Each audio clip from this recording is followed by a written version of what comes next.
It was in 2005 on the Buduburam refugee camp in Ghana that the vision of what is now the Liberian Learning Center was born. From speaking this vision into reality, to inspiring people about the possibility, to finally taking possession of the land, the vision of the Liberian Learning Center was becoming a reality.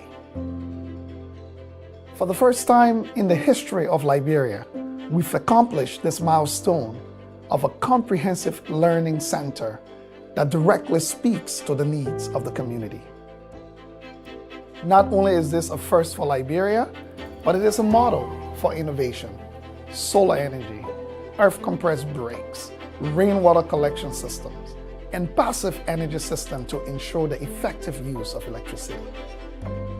We have been supported by more than 500 volunteers from Liberia, Canada, and the United States, and over 100 construction workers from Liberia. We've raised over $1.5 million thanks to more than 500 donors. It has taken over 13 years, 4,745 days to achieve this vision. The Liberian Learning Center has multiple spaces, a dedicated children's library, meetings and conference rooms, co-working space, a small business incubation center, a radio station, and a living cultural archive. Based on our numbers, over the next 5 years, we are hoping to serve over 150,000 children. We are proud to achieve this major milestone, but we're not done yet. We're currently planning for phase 2 of the Liberian Learning Center, which will be a state-of-the-art indoor gymnasium and a conference center that can take over 1,000 people, as well as an NBA-sized basketball gym. The Liberian Learning Center represents a new canvas on which the children of Liberia can paint the future of their nation.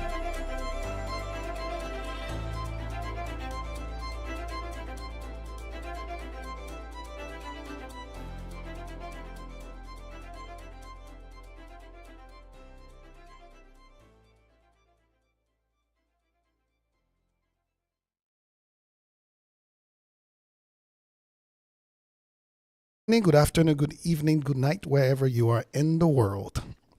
My name is Leo Napolu Johnson. It's another beautiful Saturday this morning, and we're coming to you live from the beautiful city of Hamilton in Canada. Now, many of you know me, but it's good to be back here on the Kuwoo podcast. We famously tied to a turning point. So, there's an inflection always in anything you're doing, whether it's in your life or in a project or in an activity. There's always a moment where you go like, this is what it is, or the moment where you understand it or where it makes sense. So this is what we do when we get here. We look at topics and try to figure out where does it make sense? Where does it all come together? And sometimes we don't agree, which is completely okay. Sometimes we do. So before we go any further, we will go around the table. I'm here this morning with 3 of our panelists, and we will go around the table. As you all know, this is a youth, young adult focus podcast, a focus talk show. So all of our panelists are young people at different stages of their lives and different stages of their careers. So we start, since we have the only female with us in the room here, we will let her go first. Mary Paul, it's over to you. Thank you. It's great to be here this morning. My name is Mary Paul. I am a going on third-year university student in a human rights, human diversity program. And so I'm very passionate about all things social justice, human rights, law and justice, and I'm happy to have the conversation today. What's your background, Mary Paul? I'm Sierra Leonean. There you Oh, go. It's all you, Francis. Go ahead. my name is Francis. I'm a grade 12 student at Hillfield South Island College, going to Mac Poli-Sci for first year. I was born in a refugee camp, and but I'm from my entire family's Liberian, and I'm excited to talk about this podcast today. Super. Let me use all you. My name is Armil. I'm a grade 11 student that attends Cathedral High School, and I'm excited to talk about our topic today. A little bit of volume, sir. I don't know if we heard you. My name is Lovio. I'm a grade 11 student that attends Cathedral High School, and I'm excited to talk about our topic today.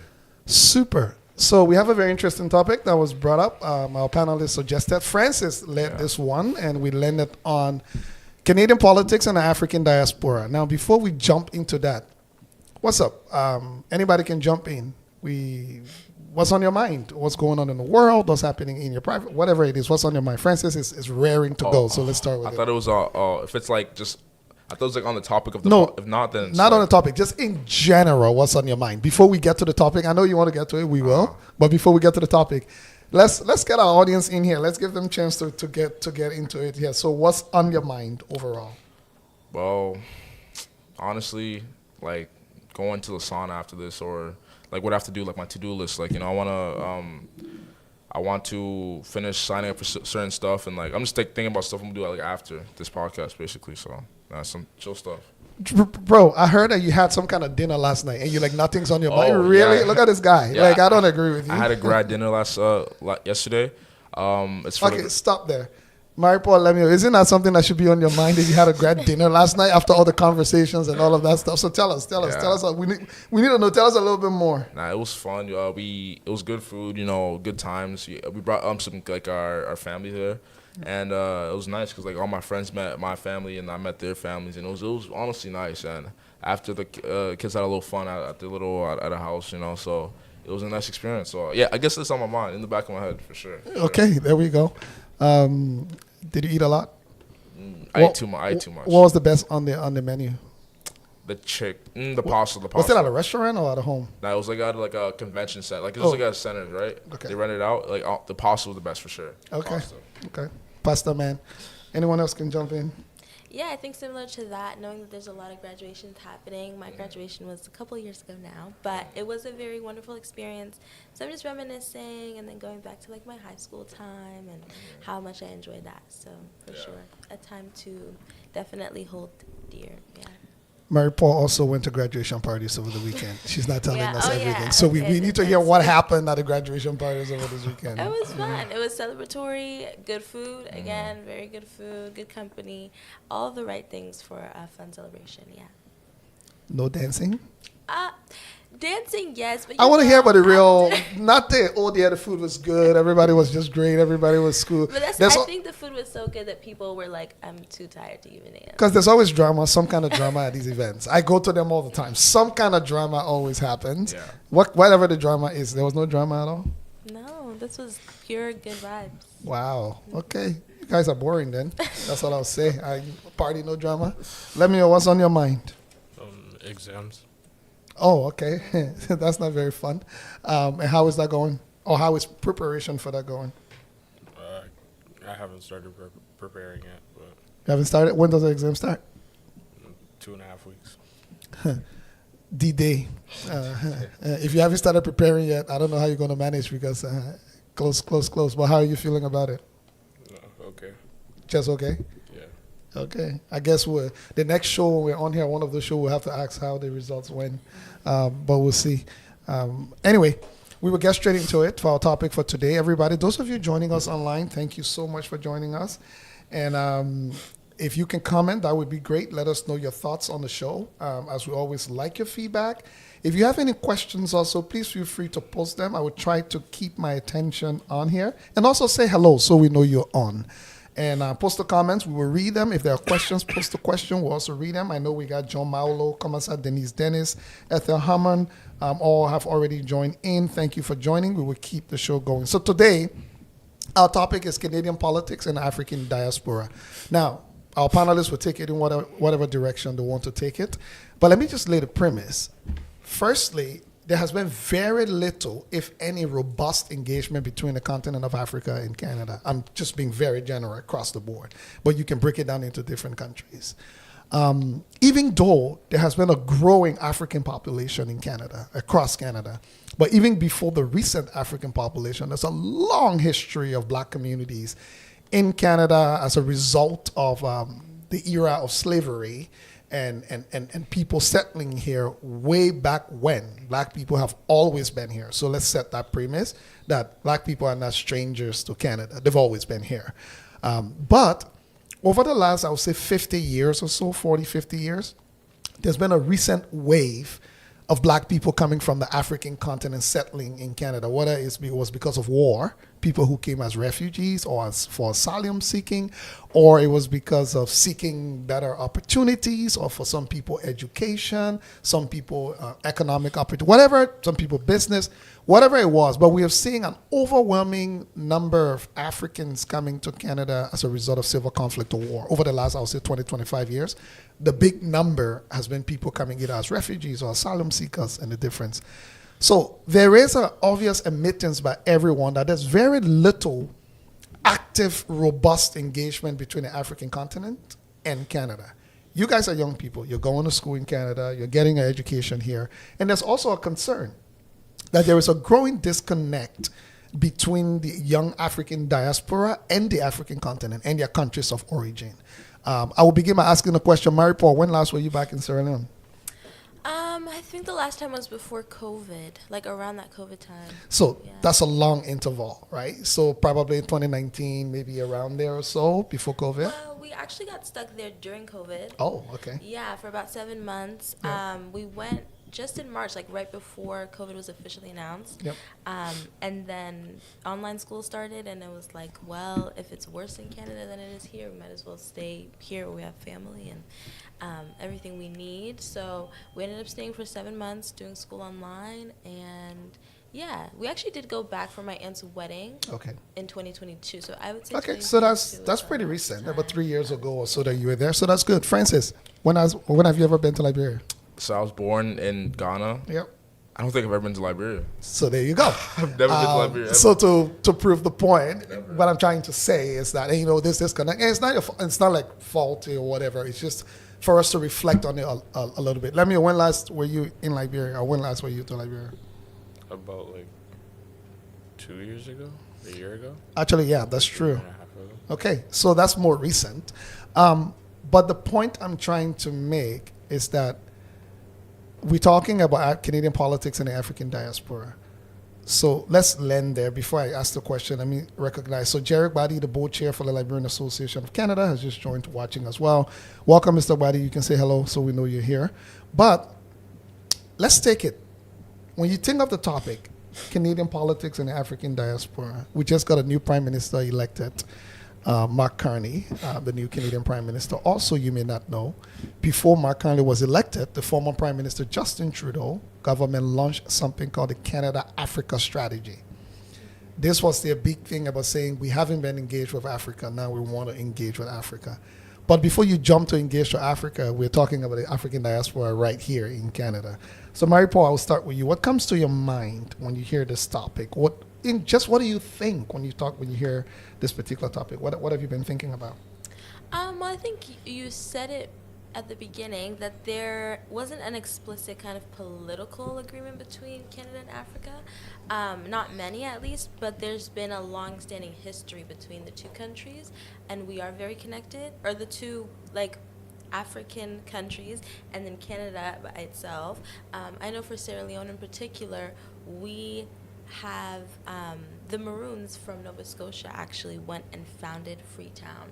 So that is a very clear history right there.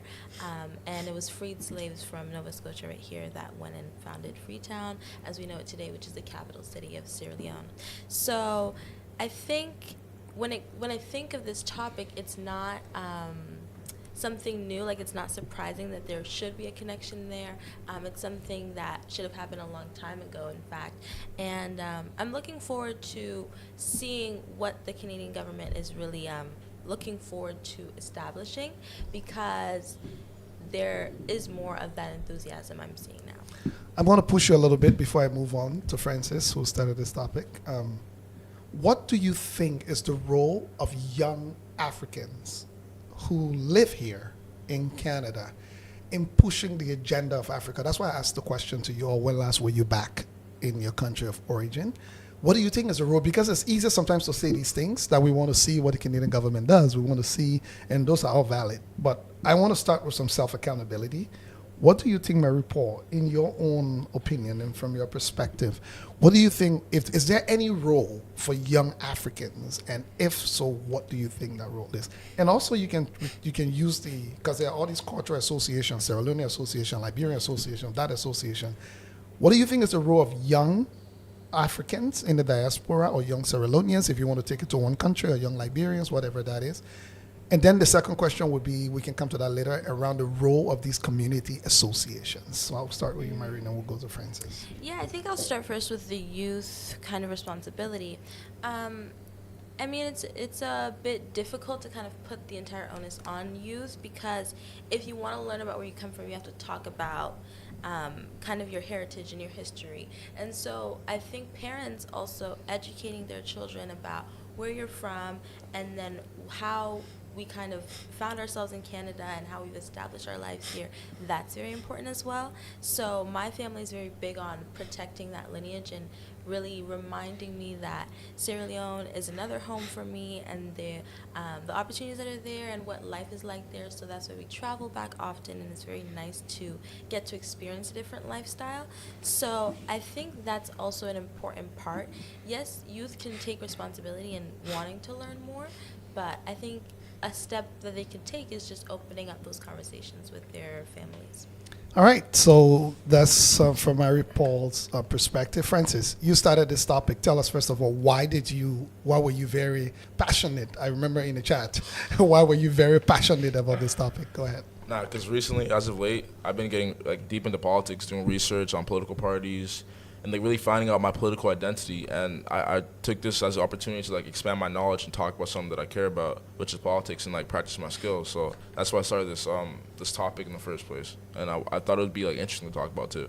All right, so let's take it down.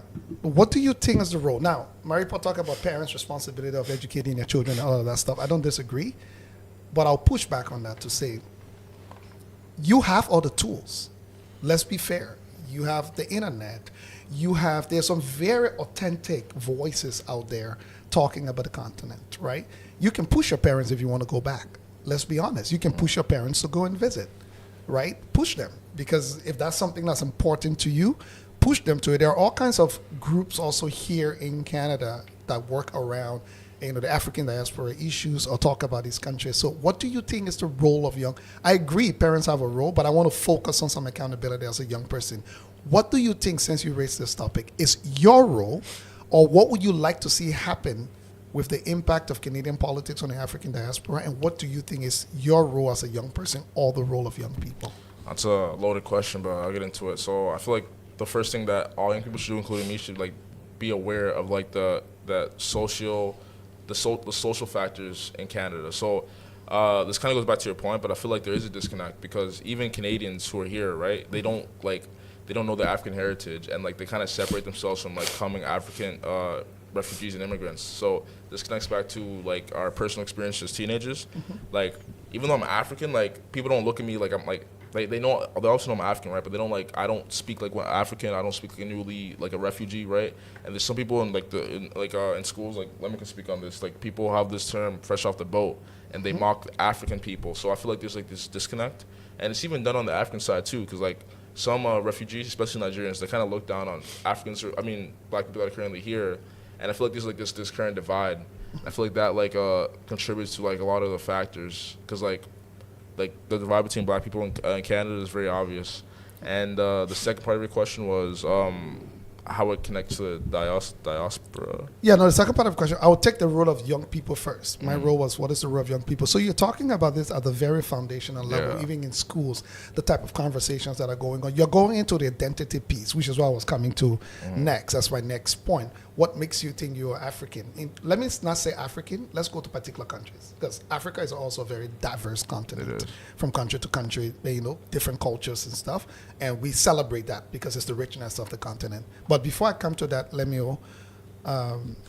Francis made a reference to fresh off the boat, or whatever that is, some of the conversations that are happening. So from your standpoint, this conversation about the African diaspora, Canadian politics and the African diaspora, where do you see the role of young people? But what do you think about some of the conversations that are happening, especially amongst black community that Francis was referring to? And just in general, what are your thoughts about this? I don't know. I think it's like, uh, like coming back to the conversations he was speaking about. I think it's like he was right about talking about like it's a disconnect between black people coming from Africa or black people who are already here. Like black people coming from Africa, I feel like they have some they have like stereotypes in their head about what black people in America or black people in Canada come out to be, and then black people that are already here refer to them as like fresh off the boat, or like it's like a certain divide between like different types of Africans. Do you find that? Sorry, my mic is.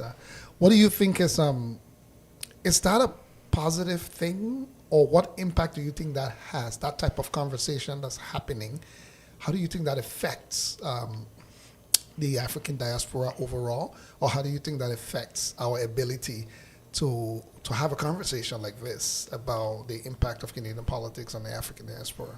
Well, like you have people talking about Africans all over in like North America or whatever, talking about how you want equality and this and that, but you're not even showing it towards your own people. So it's kind of like contradicting in a way. Yeah, so the point you're making is that if we are fighting for equality or having this conversation about uplifting black people or black communities overall, but then amongst ourselves, we're putting each other down, but some people calling people fresh off the boat, and then recent Africans arriving also having their own stereotypes about black people who've been here forever. So I think that's a very, very important point. I'm going to come to the identity question. I'll start with you. And by the way, feel free to throw in anything else besides the question. If you're thinking of anything else, or if something comes to your mind from the previous question, feel free. Go ahead. I want to add on to Lami's point about the contradiction. I feel like it also reveals itself with the black community's like very liberal social policies, but like very conservative like ideas. And I don't know how to like really like articulate this, but like what I'm trying to say is that they want equal rights, but maybe they'll like discriminate against like gay people or people who are like trans people, like because it's not within their culture. So it's like I feel like there's this contradiction where it's like you're preaching human rights, but you're not respecting the human rights of other people. This is a very powerful point that you just raised, that when we look at discrimination and all of the pieces, we tend to limit it to our convenience, right? And we also live in a different society here, right, where there's a way of life here. There are rules, there are laws, all of that. I think what you're speaking to is our failure to being open to not discriminating against places that are not convenient for us. So there is one thing about saying, you know what, I disagree with you, but then there's another thing about actually discriminating against somebody. Just because somebody's lifestyle and way of life is not yours does not give you the right to discriminate against them, or does not give you the right to limit their rights just because you may not agree with who they are. Because even myself, there are people who may not agree with who I am, but that gives them no right to do anything to infringe upon my right. So you're making a key point that instead of picking and choosing, you don't have to be somebody else, but you can respect who people are. And especially if you are advocating for the same thing, you can be advocating for rights on one hand, but then you're comfortable discriminating against somebody else on the other hand, or subjecting somebody to anything lesser than their rights. I think that's an important point that will resurface. But Mary Paul, I'll let you go ahead on the issue of the identity piece, particularly. Do we know who we are, and do we embrace who we are? I'm going to start by saying this. There are many things about our African culture. Some are great, some are not so great.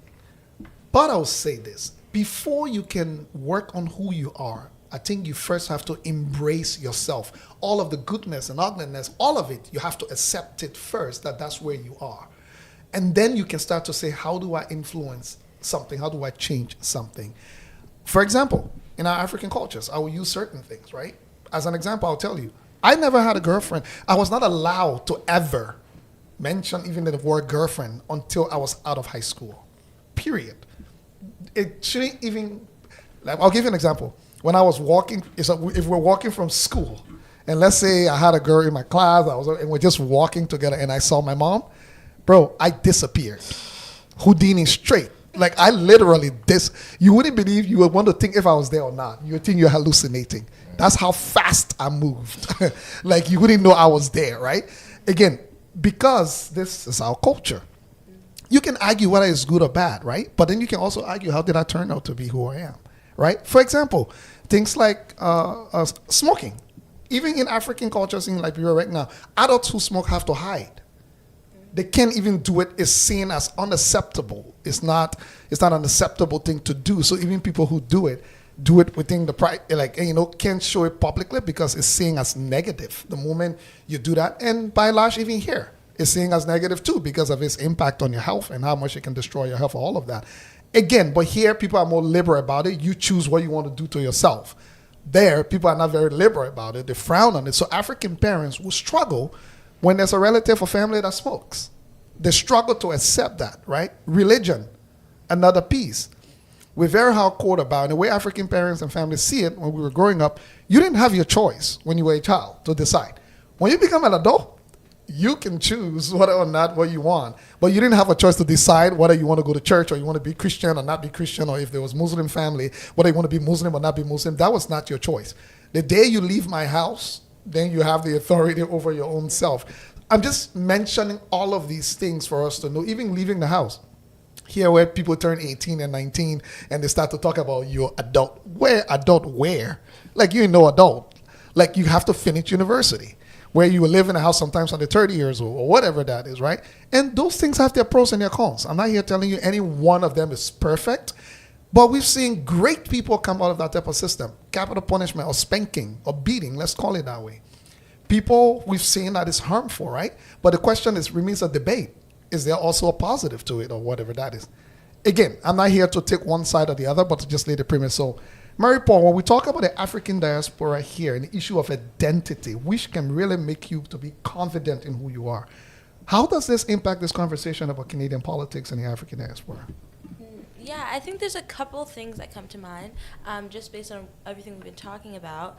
And to speak on the identity piece, again, I think I read a study, it was a Laurier study, conducted not too long ago, and it found that students who were of African descent who had been here were more likely to be inflicting like harassment and bullying on newer refugee students or which is shocking when you think about it, but at the same time it's not, because I think when we are here as African diaspora, you kind of are in this fight or flight mode, or in this kind of survival mode, and trying to assimilate with the culture that you found yourself in. And a lot of the times people think assimilating means putting someone who threatens kind of their new identity, putting them down, unfortunately. So I see how maybe if you had experienced that kind of bullying, you're thinking, okay, to prove to this new group that I'm like them, like I'm a part of them, I'm going to treat someone else the same way. So I think that's one thing that is very sad to know, that that's a way of survival. But I think, again, it comes back to accepting who we are and being proud of that as African diaspora. Especially as youth, I think there's so much power in knowing who you are and how much that can influence where you're going. And so I definitely take pride in being African. I think all the time people assume that I'm born in Africa, and it's so funny to me because they're like, you seem so African. And I'm like, I find it as a compliment. I don't know how else I can appear particularly, but it's funny to think that way. I don't know if it's maybe like because I dress with a lot of African clothing and jewelry, and I'm never afraid to kind of show that side of myself. But whatever it may be, I never look down on that part, because I think it's also a great thing to know that you have the privilege of culture. But again, I think when it comes to Africa in itself, and I'll speak to Sierra Leone, there is cultural beliefs that impact and influence people. There's religious beliefs that influence people, and then there's your political ideals. And they kind of all are distinct, but they intersect. And they might even conflict at certain points, because in Sierra Leone, for example, we have a huge Christian and a Muslim population. And so we coexist very well together, but they're very much governed by those laws in itself. And then you'll take the political beliefs, which might be different, like you said, conservative versus more liberal. And then you might have your cultural beliefs, which some might even conflict with the religious beliefs. But again, those might be different in the way that we treat people, even respect for your elders. Like, that's a huge thing back in Africa. But here, even when my grandmother came, she was like, your kids are too liberal, like the way you talk to them. Like, it's a different kind of culture, because even just being able to talk to your parent one-on-one is seen as like, no, you're giving them too much space, too much comfort. True. And so I think then when we come here, it's like a different way of life. You're influenced by the cultural ideals here. So I think it's bridging that divide and saying, like, it's not either or is not bad or problematic. I think as long as you're able to raise the youth and the child in a way that is progressive and helpful to them as an individual, and that really keeps that core identity true to who they are. Well, thank you. Thank you for your thoughts on this one. Let me will go to you, and then we'll come to Francis. What are your thoughts? Again, the same question just flows through on the piece of identity, right, of who we are. Because it's a very tough thing. You're in this interesting space where some people say you're Canadian because you were born here or whatever that is. That's good. But then at the same time, they're like, oh, you're a visible minority. Or you're African at the same time. What does that mean? And sometimes you may not have the confidence to be able to actually say that. So I think it's a very important piece to look at from the identity standpoint. But the piece I was making, do you even embrace that you're African? Because I will say this to you, your origin is your origin. No matter how many generations down the road you go, trust me, I embrace the opportunity to be here in Canada to do everything. But I have to bring myself. I cannot replace myself. I did not choose what country to be born in. I did not choose where my origin should come from, right?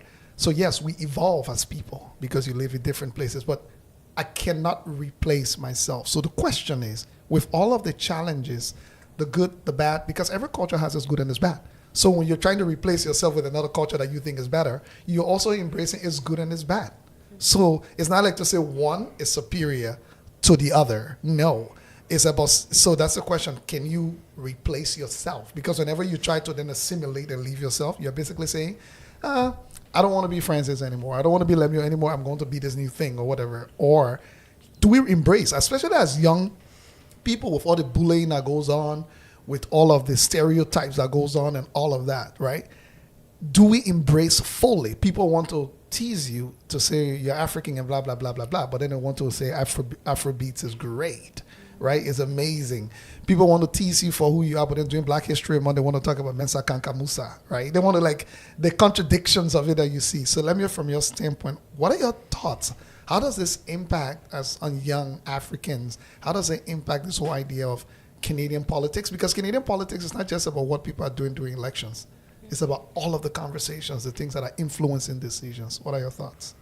I don't know. I feel like it's a bit confusing as in, like, African born in Canada, because to a Canadian you may be seen as African, but then to an African you may be seen as Canadian. It's like it causes some type of like confusion or like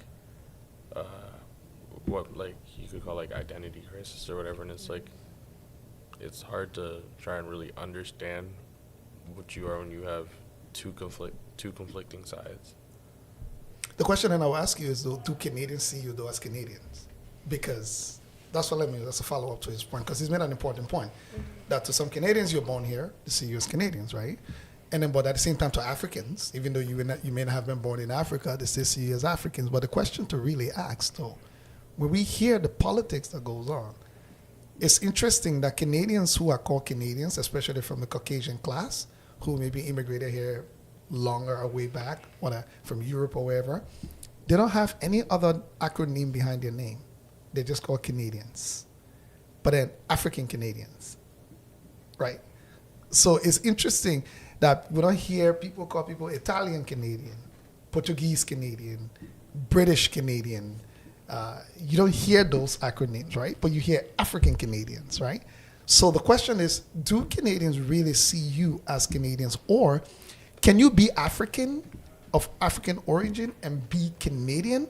Or do you have to replace your African origin to be Canadian? And these are just questions I'm popping up to you as a follow-up. Well, like in a perfect world, yes, you could be African. I mean, you could be Canadian, like of African origin, but then also more times than not, you're not really seen as a Canadian. Because people ask you where are you from, and then when you say I'm from Hamilton, oh no, where you really from, right? Because you get those kind of conversations happening. And that is the identity piece. So the question to you is, do you think as a young person it makes sense, or do you see why, or do you think it's important to embrace your origin, because that's where it starts from, right? That's where it starts from, and then you see, for example, you can say, let's say if your parents, when they ask you, Lemio, what's your family history? You can say, you can start with yourself. You can be like, oh, I'm Lemio going forward, right? You go back as far as you can based on what you know, whether it's your parents or your grandparents or whatever that is. That's because it shows that you came from somewhere. So my question is, do you think it's important for young Africans to first of all embrace who they are, their African origin, understand it, dig deep in it, understand it, and then use it as the foundation for the evolution of who they become? Well, yeah, I feel like the first step into knowing who you really are is understanding where you're from and understanding like the environment around you. Do you think then you should make an attempt on the language side of it? Because sometimes it's easier to say that.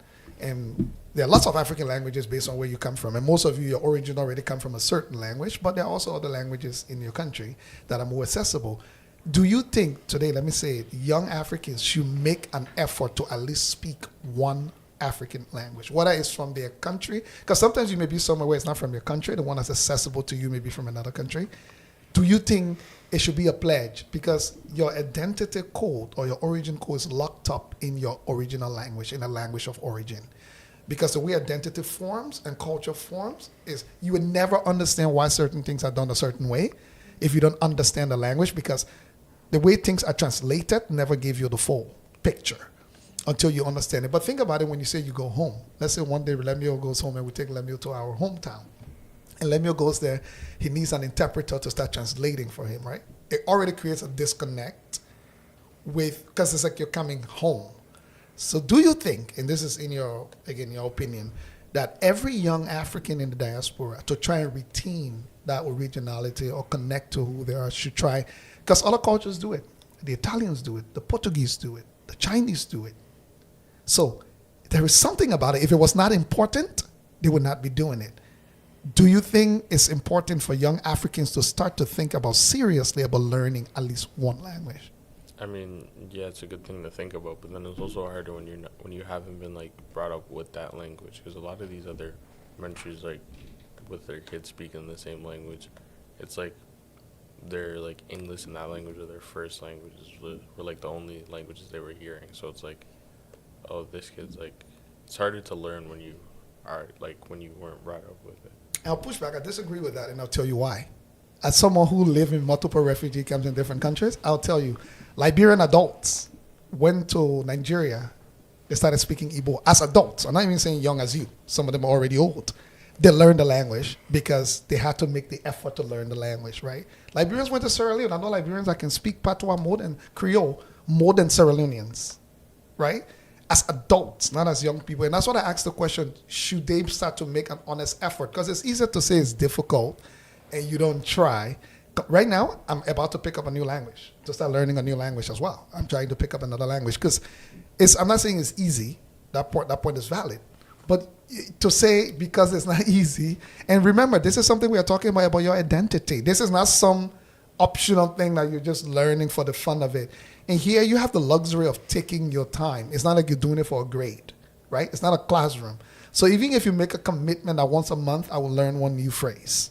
Once a month, because this is your lifetime of evolution. It's not something like they say, oh, in 1 year you must learn this thing, or in 3 years you must learn anything. So I will give you the last option, and I'll go to Francis. We're coming back to Mary Paul. So on the language piece, do you think, as difficult as it is, as hard as it is, that young Africans should make the commitment to attempt to start to learn the language of origin or whatever is available to them? Well, I mean, yeah, I think it's a good thing to attempt to learn the language, or like to learn the language that they're connected with. But I also don't think it's like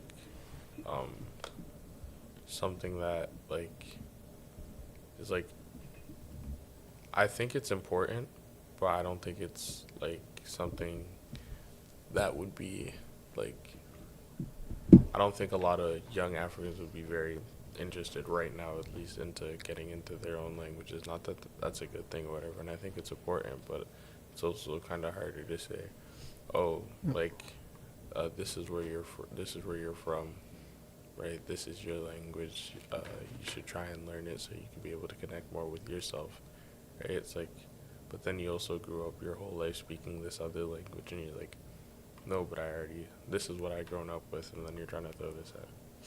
This guy's talking about what he grown up with like he's already 50 years old. You haven't gone 50% yet of your life. And by the way, Francis, thank you for this topic. Yeah. I'm sticking to Lemuel because finally we got him talking, so I tried to stay there a little bit. Yeah. So thank you. Next time you should bring another topic. But Francis, I'll come to you about the language piece. Yeah, there's a lot to break down. So it's funny how they sing these songs in these languages.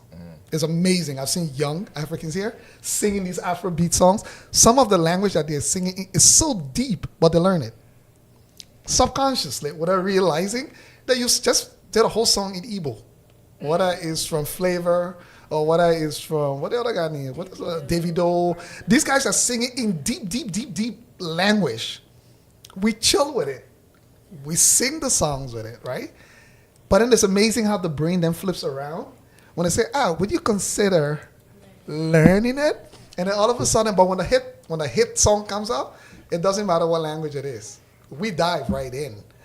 Even I see white people singing these songs. I see them in Igbo, in Yoruba. I see them pronouncing Yoruba words. I see them do it. So I'm just like, okay, like Lemuel said, good luck convincing young people, right? But some of you who are becoming conscious about it, that's why we're having this conversation. Can we say a small group of young conscious people who are taking that step to do it could inspire others, right? Because this is how things start. When Dr. Martin Luther King Jr. was involved in the civil rights movement, do you know that he was isolated? The black community said Dr. King was so stupid that the only way he could see black people being freed was when he went to bed and had a dream. Because he had this I have a dream thing. So most people gravitated to Malcolm X. Because Malcolm X was like, if a white man kills a black man, don't let him kill another black man. So most people thought that was the way. And at the time, it made sense because people were coming up with the dogs. They were lynching, and Dr. King was like, no, peaceful, nonviolent. People are like, how are you going to be peaceful against these people, right? But today, Martin Luther King was an outlier most of his life. Today, we all like to worship Dr. King. Nelson Mandela, same thing. So it's amazing how when things are not a trend as a difficult, are we going to think about young Africans who can be leaders, who can be bold to step up in the space and do what is not popular or do what is not easy, so that at some point down the road, people will look back and say it was because this group of young people started this thing, even though at the time they were laughed at or it didn't look cool. But here we are today. What are your thoughts? So I have a lot of thoughts. So take it easy. A lot of thoughts. Take it easy. So are you trying to say that? Because I think I'm on the on the other side. I'm kind of disagreeing with you guys. Absolutely. Right? So you guys trying to say that young Africans should, or like what's your point that you're trying to make? Should. You cannot claim to be an African when you have zero understanding of what your own origin is. Okay. That's what I'm saying. How do you claim what makes just being black doesn't make you African, right? Because let's get that clear. When you say, let me put it this way, when you say I'm Francis Mulba, it's because you know your father is a Mulba. You know who your mother is, right? And you are from them, right? Whether you like it or not. If you say I'm African and the only thing you are claiming to be African is because your parents are from Liberia or is because you're black, then when you go to them, when they drop you in the middle of Liberia, will you be able to connect? No. You will not. So the question I'm asking, and language is often the foundation of it, because the first thing you connect with, for instance, when somebody shows up and speaks a unique language that you speak, you loosen up, you light up. I do it all the time. When I travel, when I see a Liberian who's from my language, when I speak it, immediately, like, they start to talk to me like they've known me for the last, like, they just break down. Or even when I just speak the Liberian colloquia, Liberians will loosen up right. They'll be like, whoa, like, they embrace, like, the sense of brotherhood or whatever it is. So the question I'm asking is, can you really say you're African? How do you embrace it? Isn't language one of the most powerful way Yeah. of embracing that thing? And like I said, there's no rush on you. It's Yeah. not like they say, oh, go learn it in 1 year or in 6 months or you're going to take an exam. It's about saying, how do you make an earnest, gradual effort of beginning to learn, even one? Okay, you make a lot of good points, but I feel like I disagree from the fact that I feel there's other factors. Like language is an important factor, Yep. but I feel like there's other factors, and I feel like you can't really blame. You can't. I'm not saying you're blaming them, but you can't really like blame the African diaspora in Canada. So for example, so first thing I was thinking, right? You brought up the point about how like Liberians go to this country, they learn the language, right? But like I feel like it can apply to the situation because we're not going like we came to. It's like you saying we came to Canada, we learn English. That's because we're around English people. We have to learn that language to survive, and it's like I feel like that's more of a necessity more than a luxury. I'm not saying it's a luxury to like learn the culture. No, it's true. It is. I hear your point. So what I'm trying to say is like I feel like it doesn't really align. It's not really like the same logic.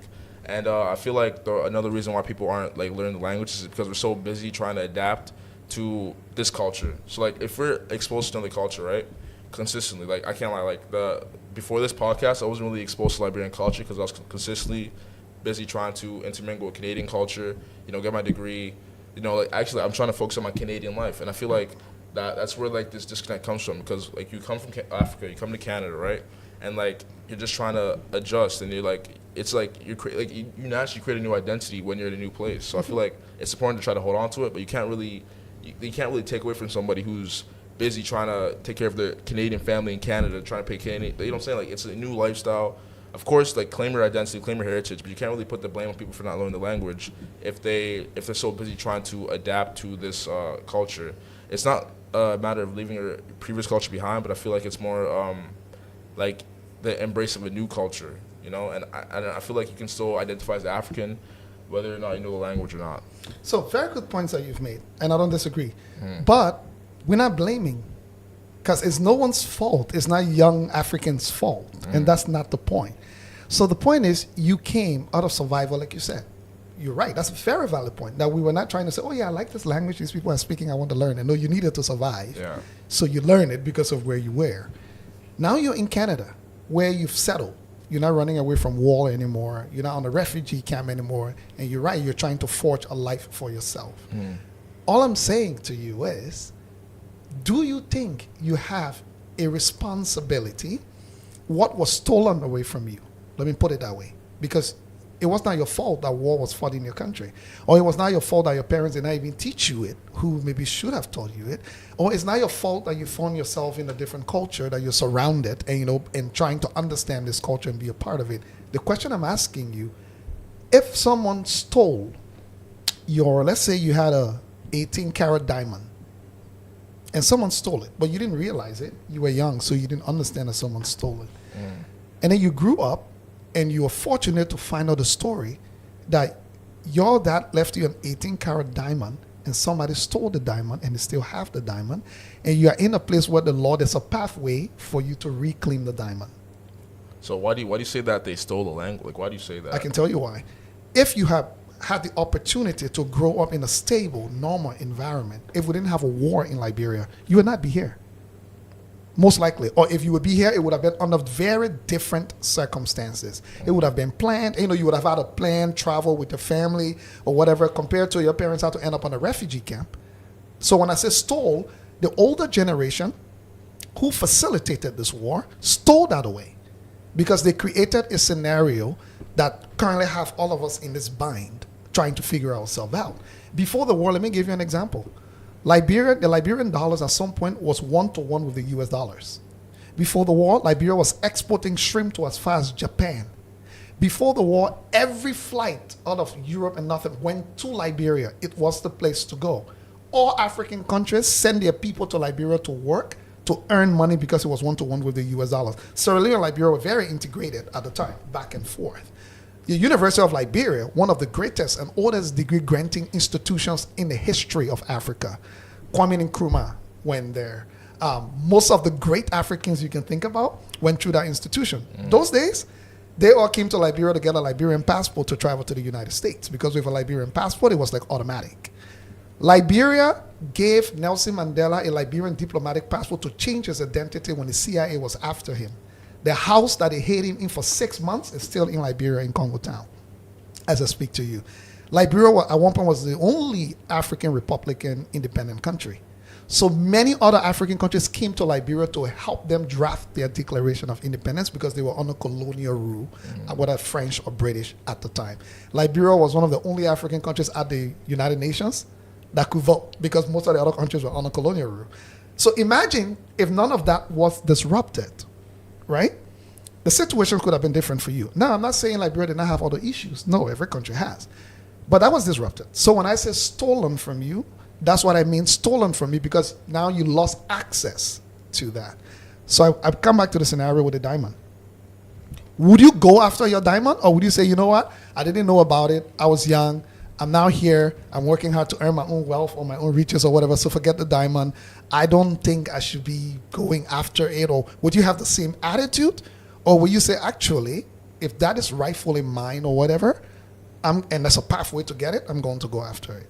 I have a question for you. Like, you make amazing points, right? Go ahead. So, what, like, this is a really deep question, right? But, like, what does culture mean to you? Because, like you said, you said this yourself, right? You can't just say you're African if you're born in Africa. Because, like me, I've never been to Africa. I've never been around that, like, environment. I've always been in Canada, around, like, even the school I go to, all white people. Like, luckily, I don't experience racism. They look like, they look at me the same, I look at them the same. I don't really, like, look at race because, like, I've never been exposed to, like, racism and all that. And, like, I've always been surrounded by Canadian culture. Yeah. So you're saying that because I'm Liberian, I have this, like, responsibility to learn Liberian English, right? Because it's my culture, right? But what does culture really mean? Because if I've never been to Liberia, I've never been really exposed to the culture, I've never been engaged with the culture, like, where does this responsibility come from? That's a very powerful question. I'm in going to answer. I'm going to grab something to use to answer the question for you, to make a symbol. So keep talking. Yeah. This is a really deep holy lab. Yeah, I don't know. I think that it's very hard to answer. Yeah. Because it's unfair to say to someone just because they haven't been home or they don't know where they're from that they can't identify with that.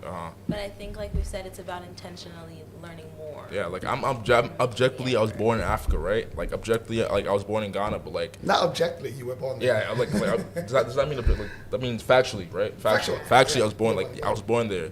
But culture, what does that mean? Because I've never been exposed to the culture. You were born in Ghana? Yeah, refugee camp. But my family's Liberian too. Even then, I was never exposed to Liberia or its culture. So he's never been to Liberia. So but you have all three of those cultures now. Now you have Ghanaian culture, you have Liberian culture, and Canadian culture. One would say. And like I was like, sure, I went to African parties, but I was risen in Canadian culture. A single mom, right? Yeah. I just feel like, it's maybe bad to say, but I feel more Canadian than African. Yeah. So flipping it the other way, I want you to look at it from a different lens. Yeah. Not from the lens of, not from a deficit lens, but from an asset-based lens. Great. Now you've learned Canadian culture. That's an asset. Yeah. You grew up here. You learn a new way of life. You speak English very fluently. That's an asset. Don't look at it from a deficit standpoint.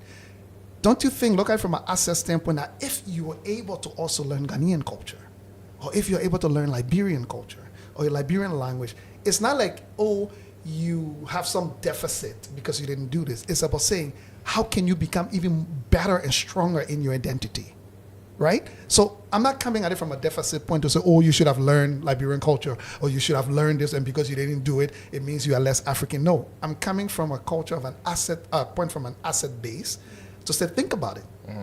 If you were well-versed in Liberian culture as well, and you were well-versed in Ghanaian culture as well, if anything, it makes your identity even stronger because you're able to fully say, you know what, I'm Canadian, I know what that means. And you can also say, I'm Liberian, and I know what that truly means. The same way, because you speak English very fluently, right? So to answer your question about what culture means, you see this book? It's a Pele book. I have this book because myself needed to figure out my own self as a traveler. I left Liberia when I was, I think, 15 years old in the middle of the war. So myself, like you, didn't get a whole lot. I lived on a refugee camp in Cote d'Ivoire and Ghana for a long time, came to Canada, went to university here, got my degree here. So everything you're talking, I went through. But I had to go back deeper because you now can make some of that decision for yourself. First, when you were younger, only your parents could decide that. So whatever you had around you was what you did. Knowing what you know now, you can no longer excuse yourself for what is available to you. You can decide not to engage it or to engage it. You no longer need your parents' permission Yeah, to that's true, actually that's do true, it. that's true. You have that in your own hand That's to true. decide. As old as I am, you see this book? It's a Pele book. So I spend a lot of time improving my grammar and reading. And thank God for YouTube. Sometimes when I'm stuck, I go on YouTube. You'll be shocked how many people on YouTube teaching Liberian languages or Sierra Leonean languages or Ghanaian languages. So I go on there and there's no pressure, right? Every time I can, I go through one sentence. I read it. So I could speak the language, but I couldn't read it. This book now has taken me way ahead in terms of being able to read the language, right? And now I'm thinking about how do I do that for my children? That's what I'm thinking on now. It's up to them whether they want to continue speaking there or not. But at the very least, let me give them that opportunity or so. So the question I'm asking you from an asset-based standpoint, nobody say replace yourself. That's not what I'm not saying. Oh, replace your Canadian experience. No, don't replace that. You evolve. That makes you a better person. But I'm saying, why wouldn't you want to be able? And the funny thing about it is because we are black people, no matter what you do or what you say, people always identify you as African by default, correctly or incorrectly. Nobody will ever make the mistake that you are not African by default, just because of how things have geopolitics have happened here. So my question to you will remain, and then I'll come to you, Mary Paul. Why is there such a resistance? Because nobody's blaming. Nobody's going around and saying, oh, African youth are bad because they don't learn their African culture. No, that's not the conversation we're having. We're saying, do you think it's important if that is your origin?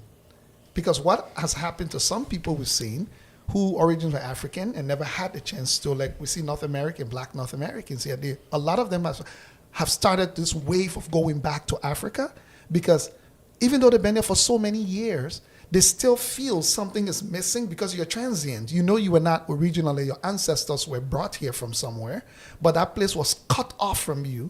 So now it's almost like you go back to your origin and it just stopped at slavery. It literally stops there. There's no way to know what happened. And slavery, that means your people were brought from somewhere. So a lot of them are going back and digging deep to figure out where they're from. Again, some people it might be different for, but for you, why is it so difficult for young Africans to not be excited about saying, you know what, I'm going to try and learn one African language, or I'm going to try and unpack who I am as an African. Now that I've learned North American culture, or now that I've learned Canadian culture, I understand it, I know what it is. I didn't have the opportunity to understand or grow up in this culture, but now I have access to learning it. Why isn't there an enthusiasm from young Africans? See, that's a very noble point you make, right? But going back to your previous question, I feel like it's not a responsibility, but like what you're describing, in my opinion, it feels like it sounds like a luxury. Because, like you said, we already established the need, right? The need to assimilate in Canada, know the language, know the culture in Canada, right? We already established that need. What you're explaining is luxury. Many people in America, like the Black Americans, sure people are doing that, but some people can't because they're living paycheck to paycheck. So that in itself establishes that. Journey to discover yourself as a as a luxury. So your question, it is important, right? I agree to, what's important to you. Define honestly. luxury. What is a luxury? Something you don't need to do. Exactly. So you don't need to understand your origin. You don't need to know who you are. I mean, who you are, like if you're... Okay, let me ask you, who are you? Francis Mulva. Who are you in terms of your identity as in this world, as understood? Who are you? What's your identity? I know you're Francis Mulva. Where is Francis Mulva from? I mean, I was born in a refugee No, camp. the question is, where is Francis Mulva from? And that's up to you, because no one can dictate to someone their identity, right? So where is Francis Mulva from? Okay, I see what you're trying to do here. I'm from Ghana, Liberia. So what's going on in your head right now is what I'm trying to describe. Like you literally but I feel see like, the test of how it. about this? You're trying to, again, and that's a good wrestling that you're having. You're trying to place yourself. Where do you belong, right? And that's what I want to ask you, where you're from. So in your mind, let me ask you again, where are you from? Like, where was I born or where was I from? Not where you're born. Where am I from? What is your origin? Where are you from? Where am I from? What's your origin? I can come back to you. Let it settle in your head Wait, a little bit. I have a question for you. Yeah. It's do you think that identity can evolve though? Yes, identity always evolve. That's Yeah, so absolutely, like- but it doesn't change. There's a difference between evolution and changing. Evolution is you are still at the core this thing, right? Canada, for example, from the 1800s, Canada is still Canada. Yeah. The fundamentals are still in place, but it has evolved, right? Through many different things. But it didn't change from being Canada, right? So there's a difference between evolution and complete change. And I think that's where some of the confusion is. Yes, your identity, in fact, your identity will evolve. Even if you only stayed in Liberia, your identity will still evolve over time because Liberia itself would evolve as a country. But the conversation we're having here is change. I feel like why I'm struggling to answer is because I've been so disconnected from Africa, I haven't been there. I've just been so engaged and focused on Canadian culture. Like, I have this disconnect, and it's like you're trying to ask me, is it important to breach that disconnect? That's what I'm asking you. Do you think it's important, especially when you have access to bridging I that think it disconnect? varies to person. That's why I'm asking you, Francis Mulva. Okay. Do you think, I'm not asking you to speak on behalf of anybody else, do you think it's important to bridge that disconnect? But let it settle in your head. Don't rush to answer that question. Mary Paul, I wouldn't even ask the question again because you've heard the conversation, so take it away as you see fit. Yeah, I can speak to my own personal experience having gone back. And the first time that I went back, we have this term in Sierra Leone that they call the people that just came. They say JC, like just come. We do the same in Liberia. Yeah, so that means you just arrived, you're just brand new. But the thing is, like here, because again, coming back to the diaspora, we're very connected to being African. We never forget, like having all the associations, you remember, you go to the African parties, you know that you're Sierra Leonean and what that means. So going back, I was like, I'm Sierra Leonean, like what do you guys mean? But I talk different, I act different, I dress different. And I mean, there has been recently a revolutionization of kind of African culture, and people are trying to actually emulate a lot of Western cultures, what I'm seeing.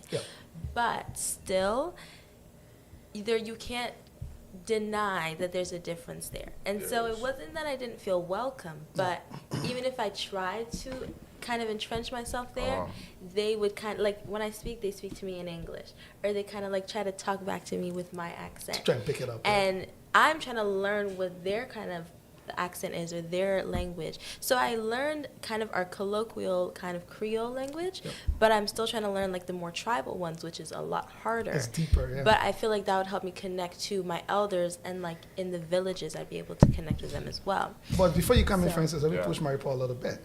But again, and that's one important piece, reconnecting or whatever. But I'm asking what to do this for your own self. I'm not even asking because people will accept you or not accept you or whatever that is. I'm basically saying for your own self, for your children, when you start to have a family, when you start to have children, how do you ground them, right? You can tell them you're Canadian all you want. They know you're not Canadian. Pretty soon they will find out that, oh no, you're black. That like where you really from, what's your history, what's your country, they will start to ask you those questions. So Mary Paul, I'll come back to you. Let me let Mary Paul take this. So Mary Paul, what about doing it for your own self, right? I mean, that's another conversation because there are, I think, different kind of immigrants when it comes to settling and assimilation and lineage. There are some that come and they purely want to entrench themselves in the new culture.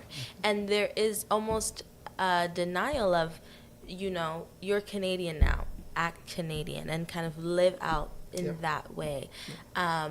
So you could, as a youth, take that step that you want to kind of build that bridge, but there is sometimes from your parents maybe that effort that, no, you're here now, kind of make yourself at home here now, because you might not go back. A lot of people, some immigrants never go back, because if they left a war-torn country, they don't want to go back. The trauma is a lot for them. So I think it's also a coping mechanism of assimilating. But then again, if we are to try and cement ourselves, I think it is important. I don't know about, like, everybody should learn a language. At the least, maybe if you learn your, like, the colloquial language that you can all speak. But that's a language. Don't diminish it. When I mean everybody should learn a language, that's what I mean. Even colloquial or whatever it is, that is a language. Yeah, that too. So I think it's a difficult... It has to come from you. And I think, I would want to learn the language for myself so that I can connect and kind of learn more about my family tree, because the more I can speak with older people, then I can learn where we're from and kind of trace that back. And I think again, belonging is a really, really hard thing. Identity is a really hard thing to It is. learn. So I think if I learn about where I'm from, then I can kind of feel like it all makes sense. And that's the point I'm trying to make, that Yeah. this would take you down the pathway of understanding why is Francis Mulba. It came from somewhere. There's Yeah. a certain ancestry, there's a certain history about it. And like to say, people who don't know their history are bound to be lost because you don't know where you're coming from most of the time. So it's hard to determine where you have to go. So this is, for me, it's not about saying, oh, proof that you're African or proof anything to anyone. For me, it's nothing has to do with that. For me, it's deeply more about saying, I don't want to be disconnected from who I am. I don't want to make some major life decisions wrong or incorrectly, because if I had understood certain, let me give you an example of young people, and this is not all young people, some. There are a lot of young people that take for granted when they go to school or whatever their friends are doing, they join the crowd. What they don't understand is that their mother or father comes from a family where they are the richest. When I say richest, even though they're poor, nobody in the family has ever made it. And what that means is one mistake, the whole family goes down the dungeon. One single mistake. But as a young person, when you're not deeply rooted to understand and connect that, you just go out and you think you have the same luxury other children have, where they have their grandma and grandpa, some of their parents own companies, some of their family own, that even if they can make multiple mistakes and still get an opportunity to get way ahead. Or if you graduate, for example, your chances of finding a job or employment would be the hustle. Some people is waiting for them, for example. So unpacking this stuff doesn't only stay just to, oh, my identity or whatever. It goes deep into the type of decisions you make or don't make. Why you will go to a certain place or don't go there. Why you will take a certain course or not take a certain course. Why you will want to work in a certain job. It's all interconnected. And when people talk about poverty, sometimes because people grow up here, they don't realize it. That's why, for example, going back home gives you a rude awakening, because sometimes it's impossible to describe the depth of what we're talking about. There's no way to describe it unless you actually go and see it and realize that, oh my God. And then the last thing I'll say, I'll come to you before going back to Francis, is that for me, I don't know about you, when I came here much younger, it was hard to develop a sense of value.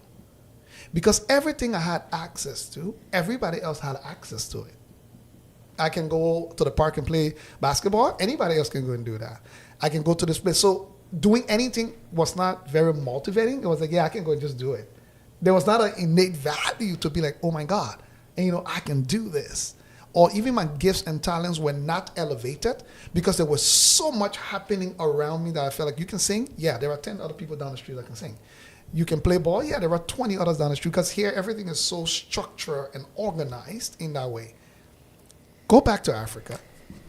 Realize that, oh my God, what I have, I'm in a country of 5 million people, and I've seen hundreds of people what I have, yet I'm the only person that is able to give that. All of a sudden, it gave me a new sense of appreciating what I have. I'll give you an example. Go to the whole Republic of Liberia. There's not one library. I take for granted that I can be shopping at Jackson Square and just pop into the library and print something quickly or do something, right? All of a sudden, the library in Jackson Square has a new meaning for me, because I can compare and contrast it to something. So for me, these are the kind of depths I'm talking about when I say unpacking who you are and where you come from. It's amazing. You all know Alfonso Davis, right? Alfonso Davis became a superstar. His identity and origin becomes so important. All of a sudden, people trace him back to where he came from, where his family came from, all of those pieces, right? People digging deeper, sending journalists to Liberia, sending journalists to Ghana to go and see his family, where he came from, who he is. So even to other people, that stuff matters. Lemuel, you've been listening to all of the conversation being unpacked. Let's hear you before we go back to Francis. What do you think about all this conversation, this whole thing about identity, African language, all of it? I don't know. I kind of disagree with Francis on how you say that you, like, your whole life you come up with a Canadian identity, and it's like you see yourself as more Canadian than African. But I feel like that's a part of learning your identity, is like knowing that there's another part of you that you should go try to explore, so you can understand yourself fully when somebody asks you, you don't get stumped on a question like you asked on who are you or who do you feel you are. So, yeah, I'll come on one question. I'll go back to Alemio on this piece. So then my question becomes, that's what I'm asking from an asset-based standpoint, and not to say, oh, how come you didn't learn about yourself, or how come you didn't do this? That's not the conversation, because everybody has different trajectory of how their lives evolve. Like Mary Paul Reckless said a point she made. There are some people in their homes, the parents don't even want to talk about it. Maybe they came from a war-torn country, and the trauma of it, they're trying to disconnect themselves from it altogether for very valid reasons. So this is not the point to start blaming people for why they didn't do this. The point now is going forward. Now that you have the peace, the tranquility, the opportunity of Canada that your parents may not have had, or whatever other people may not have had, do you think there should be some sense of duty and responsibility to at least make the effort? And this is not to say, oh, you go, if you don't learn it, then, but not even trying. For example, we see a renaissance now. Everybody wants to identify with black culture. Everybody want to touch something Africa. Oh, Africa is it. Africa is the future. Africa is the blah, blah, blah, blah, blah. Imagine someone looking at Francis going, wow, you're connected to what the future is. And Francis going, what are you talking about? I'm Canadian. Right? So for me, it's not just about blaming to say, oh, you're at fault. It's about saying, do you think going forward, there is an opportunity here for you to become much more richer as a person, your character, your identity to get richer by making an attempt? And the reason I use language is the greatest gateway into any culture. It is. You will start to just understand, by speaking a language, you will understand why people eat with their hand and not with spoon. Nobody would need to, just by speaking the language, you will understand why people sit on the floor or on the stool and not on the chair. So you just pick up a bunch of things automatically fall in place when you start to understand the language and how people describe things, especially in Africa that is still largely an oral culture. Most of the history is still being held orally. So what's going to happen to that history when people of African descent say, because they're here now, we who have learned how to read and write, right, that could join our fellow compatriots to hopefully start to document your own family history. Sitting down with your mother sometimes and saying, Mom, tell me something here. I don't know much about this. What do you know about this? And documenting that. But if we say we're not connected to it, what becomes of African history 50 years down the road, 20 years down the road? Most of it has already been lost for this very same reason. So to your point of saying, yes, you think it's important, do you think young people, whether their parents helped or didn't help them, do you think have some responsibility to start to explore what are some ways, or even challenge their parents to say to their parents, Mom, do you speak any language from your country? Right? Or Mom, do you speak maybe as a local colloquial? It's not an actual language. Or asking questions and, raising questions that allows them, because sometimes they feel you are not interested. That's why they don't want to bog you down with it, because if you are into your life or whatever, they don't want to make you feel like they are pressuring you. But maybe if you start pushing them and raising it, it might start forcing them to go start asking some questions themselves to help answer your question. What do you think about young people's sense of responsibility going forward to make some effort?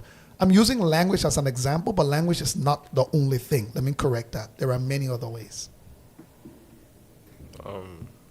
I'm not going to say that, I'm not going to sit here and say they have to, but it is something that we should look into. It is an important thing that should be talked about. So if they don't, who's going to do it for us? You hear the story all the time, right? Oh, African history has been twisted because the people who wrote it had their own, ulterior motives. The colonizers wrote it or whatever. So if we are saying today, we as people of African descent are saying, you know what, I didn't grow up in it. I don't know about it. I'm forging my own identity, my own life, my own stuff here. So who then are we going to hold responsible? Are we going to then argue again and say, oh, people twisted our history or whatever? So what responsibilities do we have? Francis, I'll go to you. Well, I have multiple points to make, but on the point of twisting the history, I feel like that's, okay. So you asked not learning about your culture, right, could have adverse effects in the fact that people you won't know your history, right, or you won't know if it's being wrongly done with or something. Yeah, or it's being used to harm you. Okay. It has been done here historically. For example, black people, you and myself, we were called less than humans. Yeah, we were. Yeah, And that's it true. became an established fact. That was So true. imagine if we had black scientists who had a platform or whatever, being able to come against that, like we see it now, right? For example, segregation in schools. Let me give you Canada, for example. They started to pick poor black neighborhoods and put schools there that would not be funded. Yeah. I'm just giving you all the things that have been used about ourselves to destroy us because sometimes we didn't know what was what. I feel like that's less of a culture issue, more of a race issue. I feel like all those issues in America was less about the fact that we were from Africa, but more about the fact that we're black. That goes back to Lemon's point about how we, you guys, to like when you're talking, Lemon, you brought up a point about how like, oh, they might like they'll identify you as African. I don't think they'll necessarily go, oh, he's black, he's African. I feel like it's just the fact that you're black, and I feel like race takes precedent over culture every time. So, I feel So like, let me ask you, where does race come from? Why did you become a the race? color of my skin. It's culture. It comes from culture. Well, There's- no, I I don't would think so. disagree Go with ahead. that No, no, no. because Let's hear Maripo. Yeah. Maripo has a point. I want to hear a Um, disagreement. Go ahead. race is a social construct, in fact. That is actually yeah, true. But that's why I say it comes from culture. Yeah. It's socially constructed around a culture. Yeah. That's what I'm Yeah. saying. But like when It's a they social construct. I discriminate- agree with you. Race is not the thing that people Yeah. make it look. It's on not genetics real, or yeah, whatever. It's not a real thing. Go ahead. Like No, a but scientific. I feel like if someone like let's say like in the 1700s, right? Yeah. If like so like I feel like racism, the fact that we're discriminated against, right, what you're asking, Correct. came as a result of our treatment and the indoctrination that the Catholic Church, Christian Church, like they justify slavery basically, and because like oh black people are lesser than, right, and they have to be civilized. I feel like it's just a race. It's just an ignorant race. I don't think it has nothing to do with the culture because it's like black people have different cultures, right? There's people Exactly, who are, yeah. who are Oh born yeah, there are black, multiple different cultures, right? And like for you to say that like it's a cultural thing, like I can't reason with that. I can't. So let me explain why I say it's a cultural thing, right? If you travel across the African continent, for example, and even here in the diaspora where we connect, there are multiple features and things that we share in common. Not because we plan to, just because of the part of the world we're situated. Yeah. Because of events and things that unfolded historically over time. For example, language. African languages grew because of migration across the continent.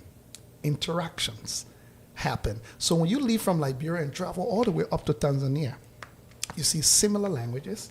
You see, give an example, the djembe drum, right?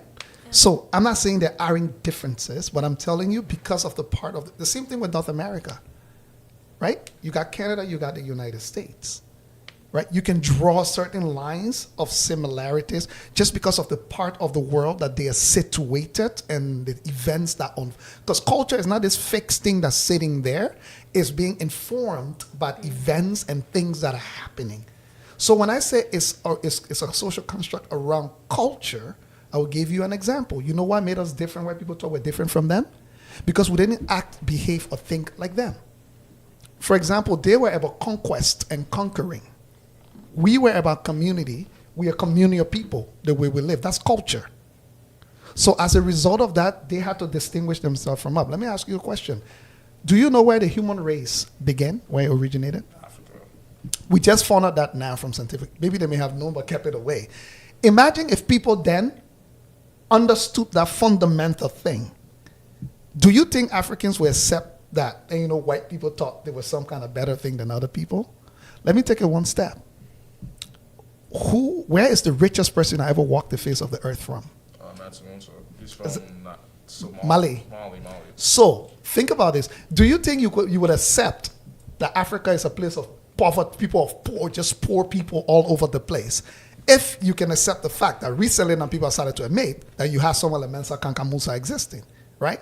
So what I'm saying to you, history is the most dangerous tool that people can use. The education that we get, right? People sit in school and tell you, say the IQ of white people is higher than black people, right? If you understood Africa and live in Africa and see some of the greatest inventions that were made there, but they were not written in books and ascribed to an individual name, would you have accepted that white people got higher IQ than black people? I don't.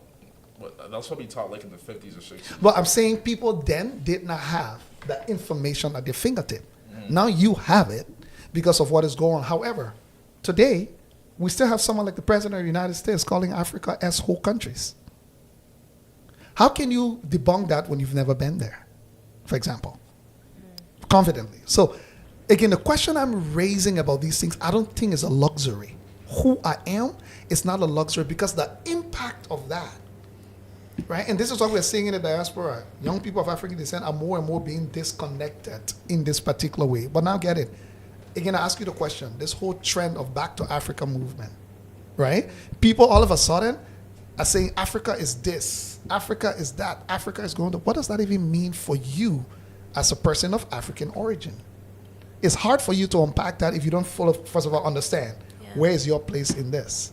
But let me let you make your point and then we'll come back around. Okay, so you make these, like, so do you think that the fact that Black Americans, right, they're brought to America and over like hundreds of years, Their ancestors, right? Like, so they developed an inherently different culture than Africa, right? Yeah. So, like, No, actually they didn't. They evolved because most of the things they still do, you still see semblance of the music, for wasn't that example. culture like repressed though? It was repressed but never replaced entirely. Because most of the music that we are connecting now, in fact, people are actually drawing straight lines. How do you think they survived? Think about it.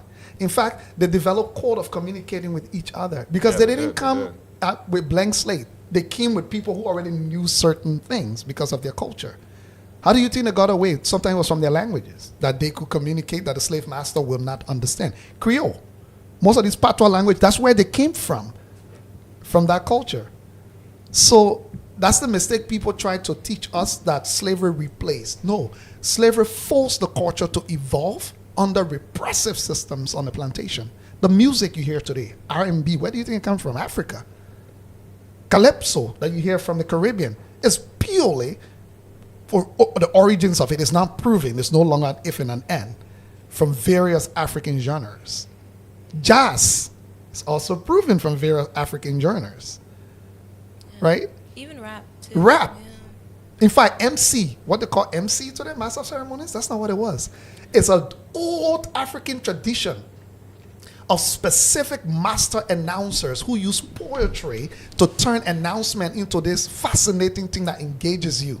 That's where the idea of a master of ceremony who takes the microphone, who's dynamic, who entertains you, it comes from an old African tradition. Just go and check it out. It's, what the term MC, which African tradition it actually came from. It's an African tradition. Yeah, so you're saying that like culture's at the root of racism, but like No, I'm not saying culture is at the root of racism. I said it's a social construct around culture. Think about it. Why do you think racism was meted against black people uniquely? Black people are the only people that racism was meted against uniquely globally. It's the only race, the only people that uniquely, to the point where even in their own home, racism was meted against them in their home. I think we need to talk about that as well, just between each other as Africans and how we can, if we're going to bring it back to like politics and Canadian politics, I think a reason maybe too that the African diaspora is turned off a little bit from Africa is seeing all the potential and development that's there, but seeing almost resistance to do better and to change the ways that we've been doing and systems that we've been using for so long. And I think we want to go back. A lot of Africans want to go back and help and change those systems, but then the Africans there want to come over here and they want to come and learn from these systems here.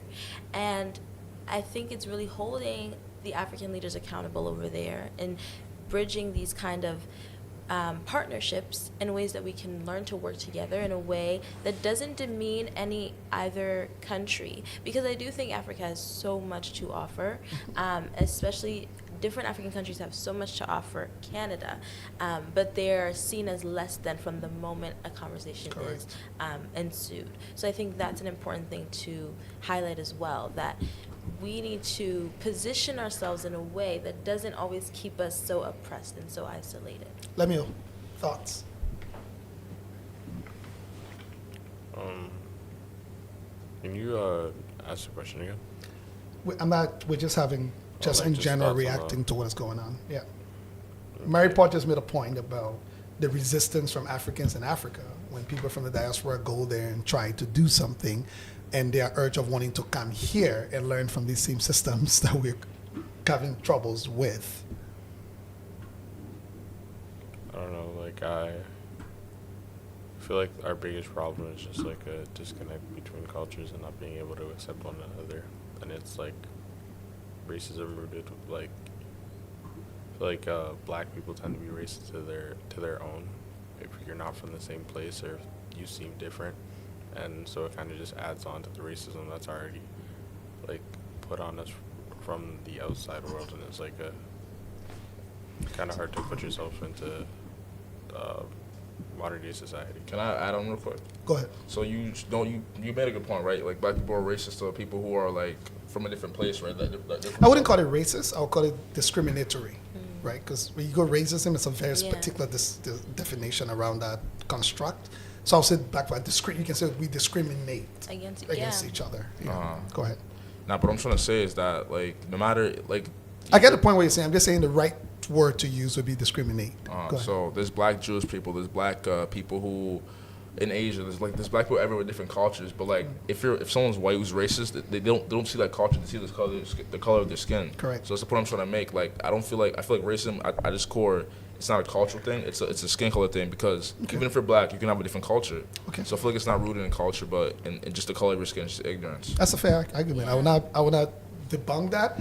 And again, even these terms, right? People have gotten different ways of defining them based on how he has affected them. Like you rightly said, the term racism has affected different people in very different ways. So I'm not going to sit here and pretend that there is one universal, but the underlying truth about it is harming somebody else because of who they are. Yeah. Period. They know that's the underlying truth about it. But I'll take a point about coming back to politics, like we're saying. Let me ask you guys a question. We're in Hamilton right here. I tried my best, work hard, and funded Empowerment Square as an organization, serving by and large the black community. And, not exclusively, but by and large. Let me ask you, young black people, we talk about how we want to change blah blah. How come I don't have them swarming at Empowerment Square to say, oh my God, here is a space that has been created for us? And I'm going to include you guys. This podcast has started, I reach out to you guys. Let's be fair. So the question is, what is that disconnect for you then? In a space like this, if we want to talk about influencing Canadian politics and all of those pieces, guess what? I'm having a senior government minister come here Monday to make an announcement. We've hosted the Prime Minister of Canada. So all of these powerful people are coming here to us. Why are you young black folks that want to see change or whatever, all of a sudden we have an opportunity? I always joke with Lemuel and others. We have a gym, for example, that we have full access to. I've never gotten a call from any young black person, including you guys. So tell me, say, we're wondering, Leo, can we, is it possible once a month that we want to get together and do X, Y, Z or whatever? We have this whole space. We have this whole building. We have all of these resources. So if we want to influence Canadian politics, right, especially as young black people, why are we not building that fortitude? And one of the ways we can build it is by connecting with each other that bring different skill set. Mary Paul brings what she brings to the table. You bring what you bring to the table. Let me bring many other young black people around, bring what they bring to the table that could do something that can not only influence, people love to be on a winning team. If people start to see something is happening here that's really cool, guess what? At Empowerment Square, I went out of my way, purchased a whole DJ set to start to think about how we can get young black people, who are interested in like music, culture, arts, and all of that stuff to get together. It's still been sitting here, $25,000 worth, right? Brought in African drums, brought in piano, bringing speakers. We have access to ministers, whoever that is. Where do you think is that disconnect? And that we don't see the excitement rising. And some of them have come here before to play games, right? Some of them know me personally. Their parents know me. I hang out with them. But where do you think the disconnect is? That we're not seeing that hunger and thirst from young black people saying, oh my God, Empowerment Square has this space. We know Leo. We can call Leo, and ask him if he can give us 1 hour in the space. Or maybe they can help us start something that we want to start. Why do you think that is the case? About the gym, I don't think that's fair. No, I'm not saying the gym. The whole resource. I just use the gym as one. Okay. But I'm saying this entire resource that is sitting here. For example, I go to your school. Your school call me all of the time. Your school it feels that exposing African culture to their school is important because there are serious lessons for them to learn from it, even though they're all Canadians. So we are talking about our culture here, saying, oh, it is, even other people are saying, can you help us? Can you teach us? Because some of the values in it are very important for us. A school like Hillfield is a very white school. They called me and asked me, say, can you come and help us understand some African principles and cultures and whatever, as to how we can engage it in the right way, because we don't just want to assume certain things. But I'm talking about this resource. I bring it back here.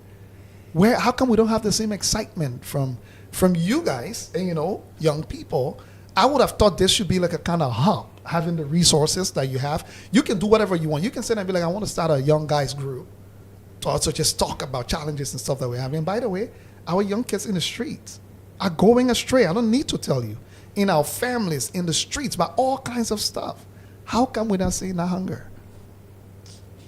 What's the disconnect? I don't know. I'm asking it honestly. What's the disconnect? I feel like we should go back to the root. So, like, do you think we established Canada as a culture, right? Yeah, Canada has a culture. But, like, what is Canada's culture? You already do a lot of it.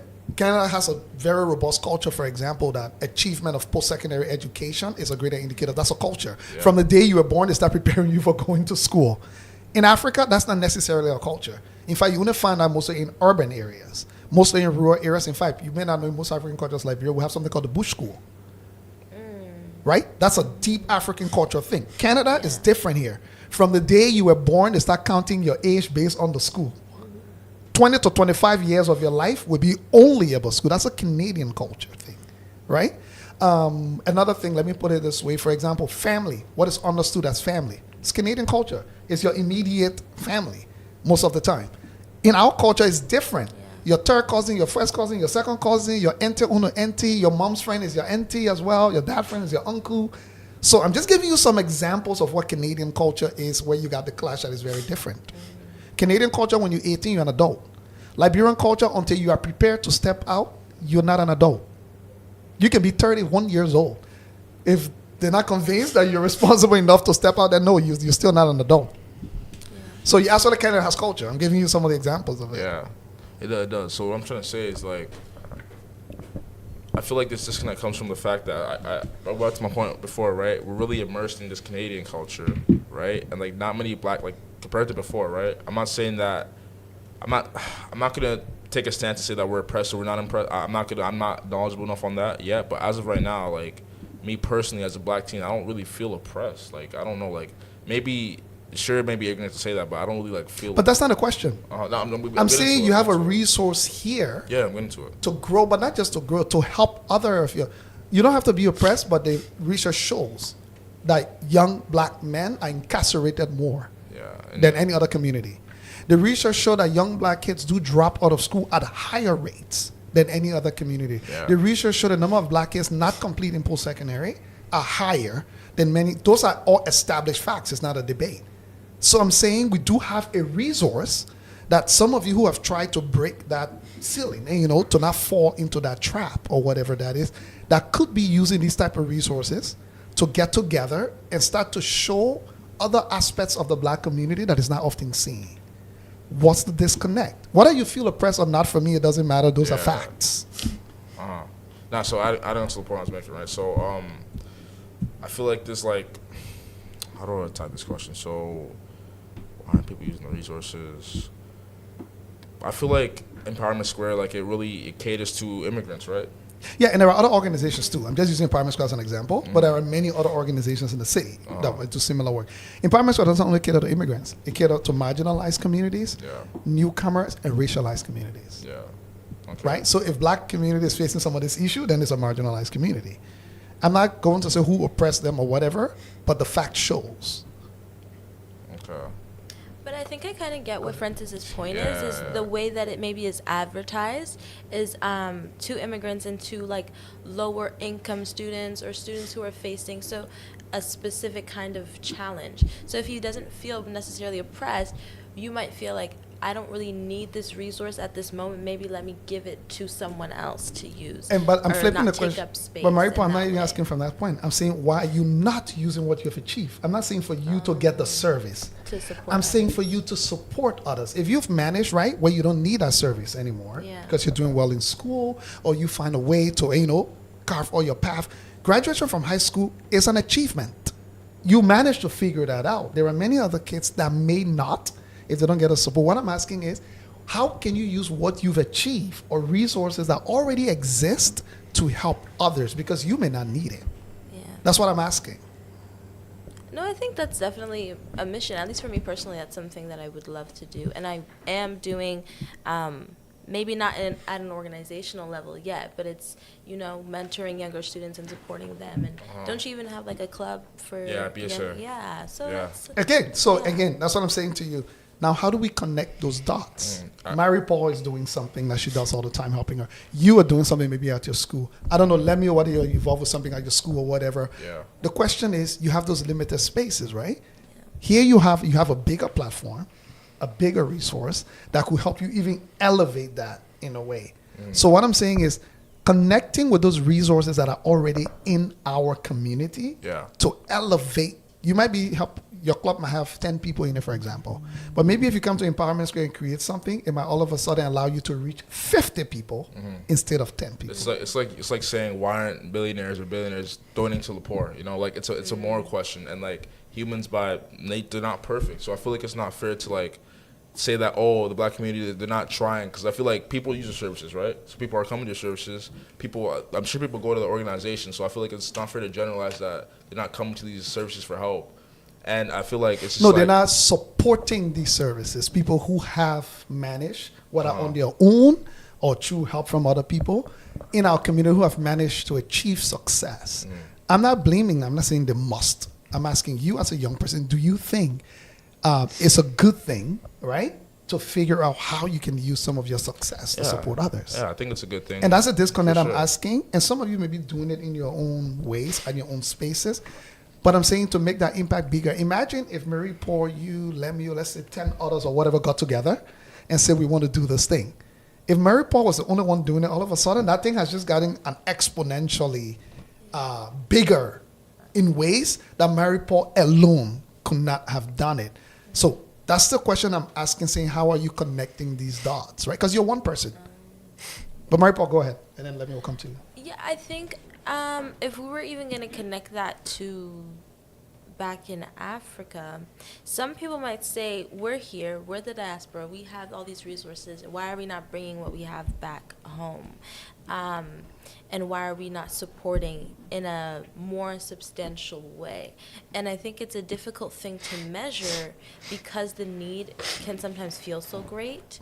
So I don't know, I think it is a matter of kind of trying and putting in the effort in the little ways, because I think sometimes we minimize the little ways that It's true. you can build impact sometimes, even just on an individual's life, and kind of them supporting the next generation as well. Lemuel, what's your thought on this?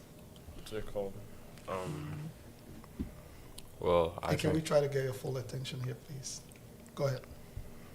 I think that there shouldn't be any reason why we're not promoting stuff like this in our community, especially as I feel like it should be talked about more, and resources should be put out more to uplift our community. But like, Uncle, I have a question. So before you go to that question, let me ask you something quickly. So Francis, for example, you are Hillfield. Yeah, The only reason you are Hillfield was because of what happened here at Empowerment Square. That's true. Right? Francis was involved with the program here. Hillfield called us. In fact, actually, we challenged Hillfield during COVID and said to Hillfield, with all the immense opportunities you have up here at the school that many families might not be able to access by themselves, it's an expensive school. What are some of the ways we can work together practically so that students who are working hard and doing well cannot have that barrier to come into Hillfield? They listen.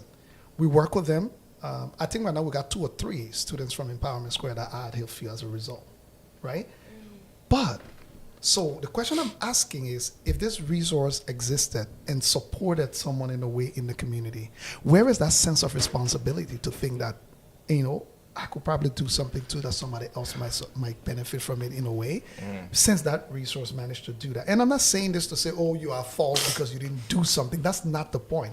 We're brainstorming. These are all brainstorming about ways that we can think about it, because you may think you don't have much until sometimes you start to do certain things and realize, oh my God, just when I thought I didn't have much, I actually have access to a lot or so. And we've continued to strengthen those relationships. But as young people, I don't want you to think that you have to turn old first. You have to be a professional first. I came to Canada in 2006 as a young man on a company minor. I was just hitting my 20. I started Empowerment Square in 2007. I think I was 21 or so. Right? I didn't have to wait. I was just starting university. I was second year in my university when I started Empowerment Square. Right? And not everybody has the ability to go and start an organization. Some people are best suited in being able to support the effort. Some people are well suited in doing a piece of it. We all have different gifts. So I'm not saying everybody should go out there, start an organization or whatever. I'm saying find out what your gift is, what you've achieved, and use it. But go ahead. I completely agree with that. But like, before I answer the question, what makes you say that people aren't doing enough? Like, where is that claim coming from? Great. So as we speak right now in Hamilton, we have the highest rate of high school dropouts in our community right now. Yes, that's a stat. That's a fact. I'm not making it up. Post-secondary transition, we have some of the lowest rates. Streaming in school, we have some of the highest rates. The number of kids that get streamed because they don't allow them to go into academic is us. In the city, I don't know, you can help me name it. Do you know of any resource dedicated to that challenge that we're facing? I'm talking about generic ones, right? Because it's clear, if it is that severe, then it's no longer a general problem. I mean, there is something unique that's happening with that community, so you need some kind of unique solution targeted at that. How many do you know in the city? Well, I would say, like at STM in my old high school, they had started the Black Student Success Program because they identified that challenge. Is this St. Thomas More? Yeah, St. Thomas More. So they had, they brought in a Black Student Success like counselor that was primarily dedicated to Black students. And I actually remember when the program was first initiated, there was a lot of, why do we need a Black student success counselor? Why do we need a Black dedicated teacher? So there was a lot of pushback on that, but they expanded the program to a couple high schools in Hamilton, in fact, and that's a great example. So given the severity of the problem, don't you think that there is a need for more things to be done? I feel like to answer that question, you got to go back to the root. So why is that problem even a thing? I'll tell you. Okay, sorry, go ahead. I'll tell you why. Okay. Number one, the historical marginalization of Black communities, not just in Hamilton, by the way, across Canada. That's true. You heard me talk about segregation in schools. That's a fact. That's right? a fact, yeah. So these things are systemic. They are not, oh, it just happened, Black people decided to not be serious to go to school. Stupid. Right? That's stupid. And then you have issue of discrimination even till today's day.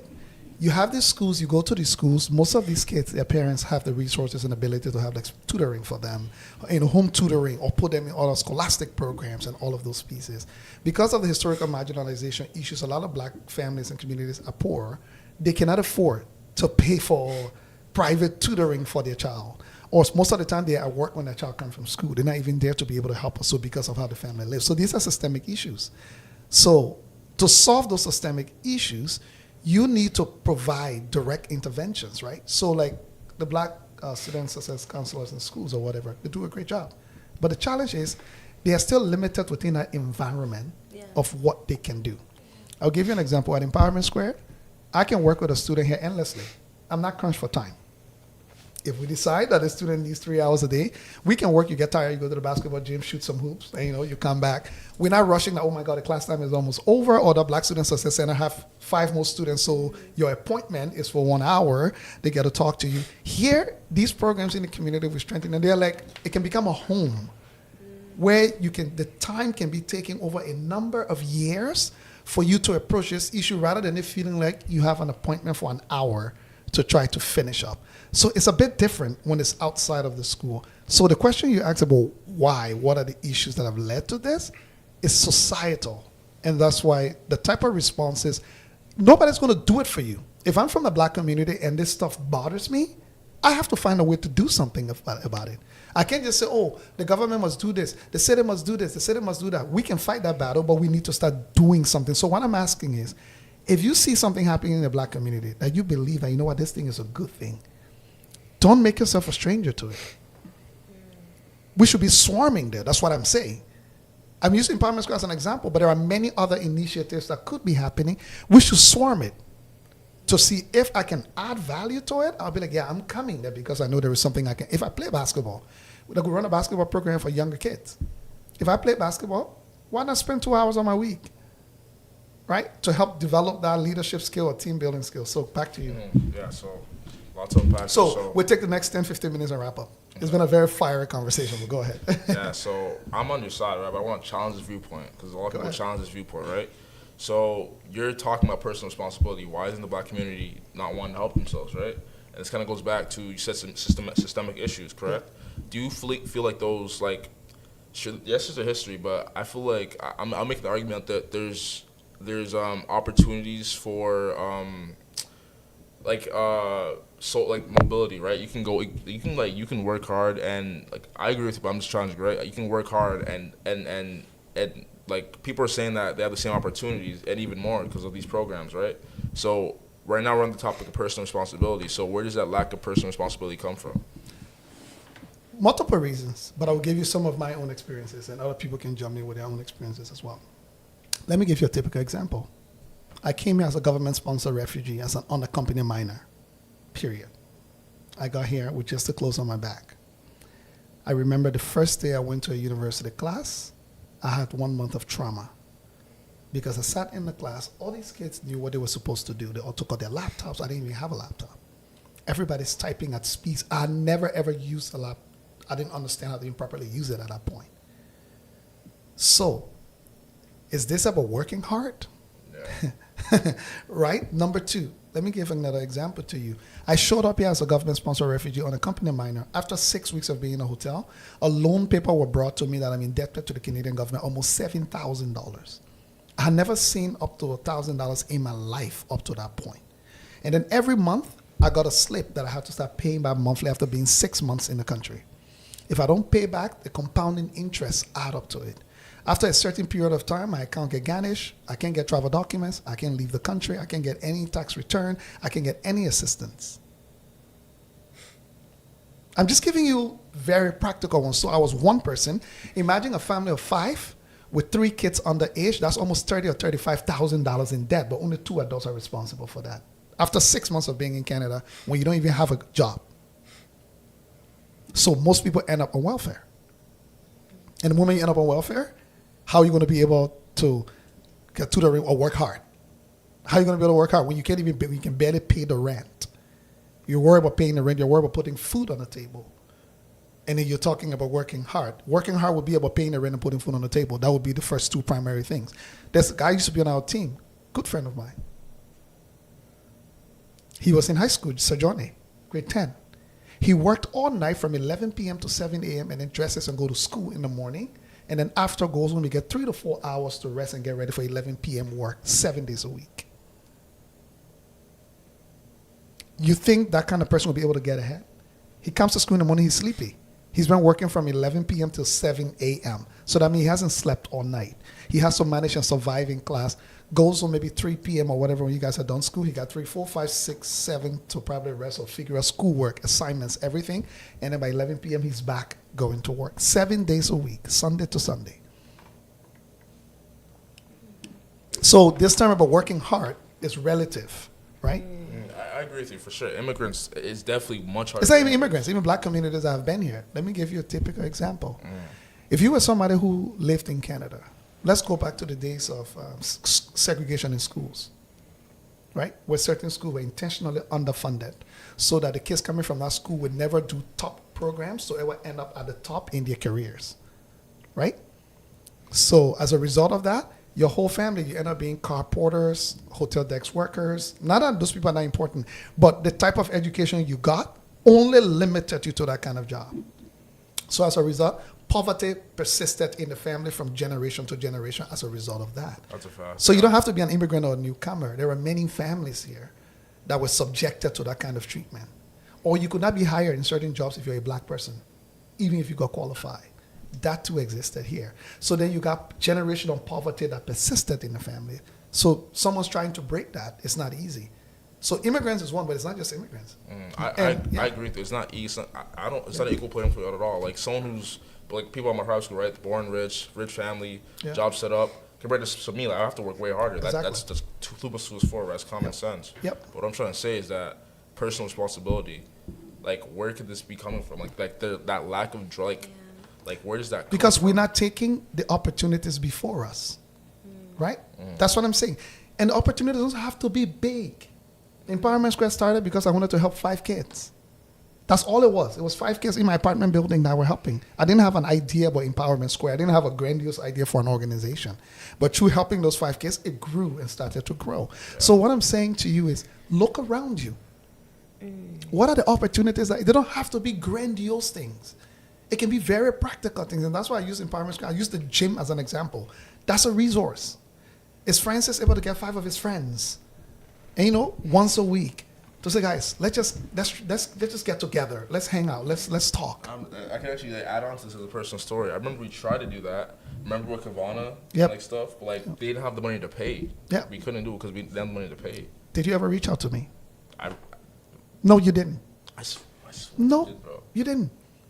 You have to learn to use your resources, but I'm only one person, right? Think about all the people in your network, all the uncles, the aunties, the blah, blah, blah. Think of all of it. When I started Empowerment School, let me give it an example, there was $0. I started Empowerment School 2007 to 2015. Not a single person got paid here. But I was doing it as a full-time job. I used to wake up every morning, showed up 9 a.m. and leave 5 p.m. with 0 pay. From 2007 to 2015. So for me, that's not an excuse. If there was no money to pay, maybe you wouldn't need access to their gym. You could have come to us and say, Empowerment Square, we want to keep using the gym. We have our little group meeting, but we cannot afford. Will you guys help us and, have access to the gym? I don't think Empowerment Square would have told you, say, oh, no, hell no, we will cancel it out. We would not have told you that. So sometimes don't think about it in terms of money. Think about it in terms of who do you know, who's in your network, what resources available. It's because you guys needed drinks and pizza. You can go order drinks and pizza. Let's be honest. You can, like you said, it's a luxury. Yeah. You can eat from home when you're coming or whatever that is, right? So you have to take what you have and work with it. It may not be adequate sometimes. It may not be the best at times, but that's all you've got.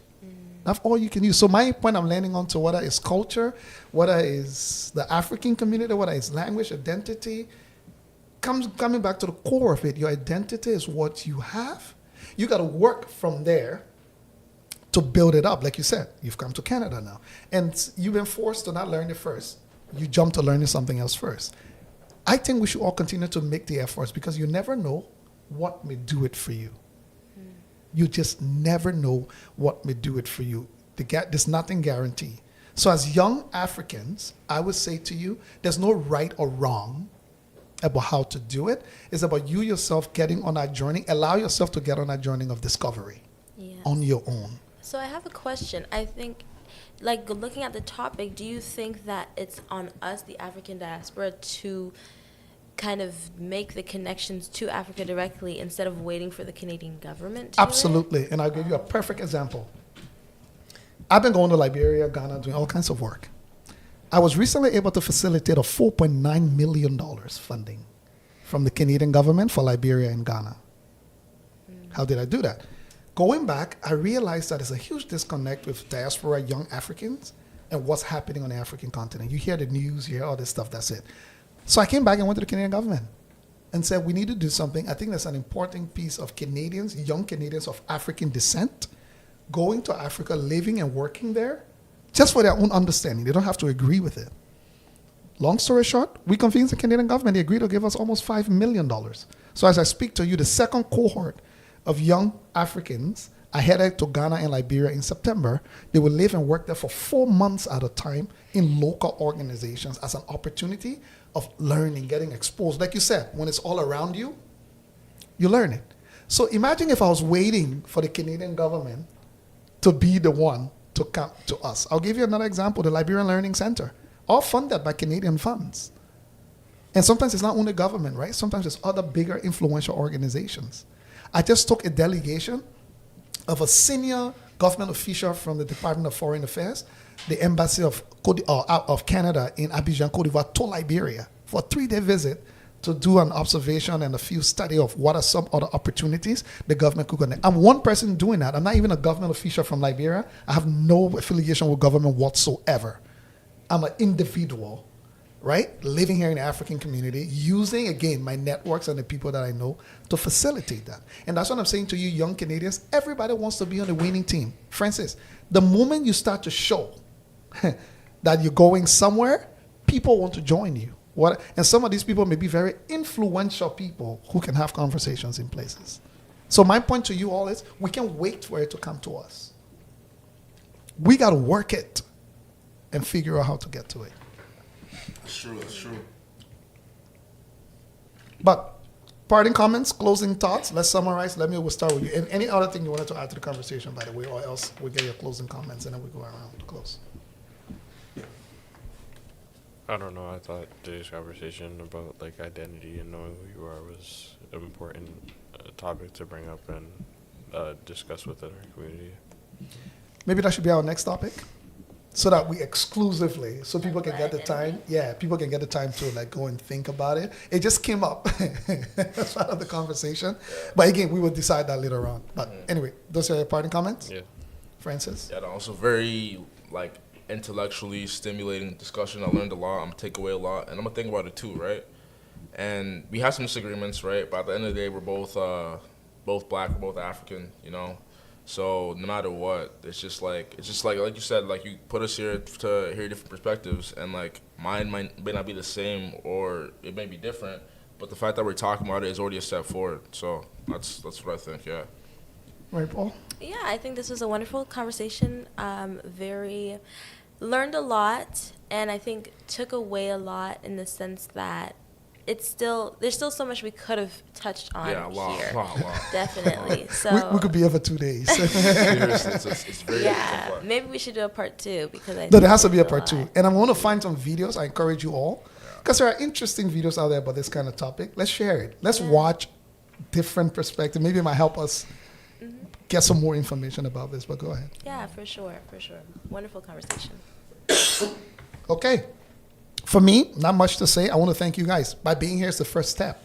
When I say why we're not doing something, this is part of the process, right? You've taken up your Saturday. You could have been doing a lot of things. You're here having this conversation. I think it's a first step because it helps you unpack these things. And when you go away, it swirls in your head, right? So you've taken the first step. And we will continue to have the conversation about how we continue to develop and build this. Who knows, some actions may come out of this, or we ourselves will have to take some actions as well. But this is a very first step. Before we close, I want to announce to everybody that are watching, in Liberia, one practical step that we've taken, and I hope this panelists here will get involved with it, is to eliminate plastic use, one-time plastic bottle use at the Liberian Learning Center. It's the first facility in the country that will be banning the use of plastic water bottles. As of June 1st, no one is allowed to bring a plastic water bottle, only reusable bottles. Is there like fresh water in Liberia? Do people No, have at the taps Learning Center, we have fountains at the Learning Center itself. So even if you don't have fresh water from home, you can bring your bottle with you and fill it up at the center directly, clean drinking water. Because when I was in Liberia for 2 weeks, I observed the garbage. 90% of the garbage were all plastic bottles. Yeah. And there's no recycling there, so they just dump it. If you look at the waterways, plastic bottle floating everywhere. That's true for us too. But So- is there clean water there? Like people. Yeah, people say it's clean, but most of the water people drink, the ordinary people drink, it's not the clean water, it's regular water. What the regular people, I mean, those who can afford buy mineral water, but the everyday people cannot afford to buy mineral. They're already drinking the water that's there. Okay. So- Not like packet water. The packet water, most of it is not clean. I've gone by the way to look at what they're doing. Most of the people selling packet water are using the regular water. Oh wow. Oh yeah, majority of them don't drink I packet did not water. know that. Yeah, majority of the packet water is not clean. But however, this then will force institutions. They sell these water fountains and they clean water bottle. So imagine if you buy the mineral water, you buy the whole fountain where you have whole bottles there, rather than everybody having an individual plastic water bottle. So again, the question about it, things not easy to do, but it's worth taking the step because it's about training people's minds. So eventually, over time, people will get used to the fact of carrying your water bottle. And by the way, those of you who are wondering, there are these little, very affordable water filters that can purify the water. You just buy it and take it with you there, even for the regular water. Just attach it to the faucet or whatever. Once you open it, the water runs through it, It kills all of the bacteria or whatever to make it clean trash. So there are ways to get around it, but we've taken that first bold step to say let's all of us struggle. But when we ban the plastic, somebody would think through creative ways of how we can get clean water. But at the center, we do have the water fountains there that you can bring your water bottle, reusable water bottle, fill it up, and that bottle will stay with you for 3, 4, 5, 6 years. You don't have to buy a new one. But so I'm making that announcement to everybody. Help us promote it. The campaign will be coming up soon. We're launching a campaign. I'll be encouraging all of you who want to be a part of it. My next thought is to take it to all government buildings, to ban plastic bottles at all government buildings so that they too can start buying the water fountains so that when you're there, there's water fountain as well. These are practical things you can do. Imagine if every government building banned plastic bottles, how much decrease immediately you will notice in the amount of plastic garbage that we are producing. Plastic almost never decays when it goes in the soil. So, everybody, thank you for joining us. It's been a good weekend. We'll see you next Saturday. My name is Leo Nupolu Johnson. I was here with Mary Paul, Francis, and Lemio on this edition of our talk show Turning Point. Bye-bye.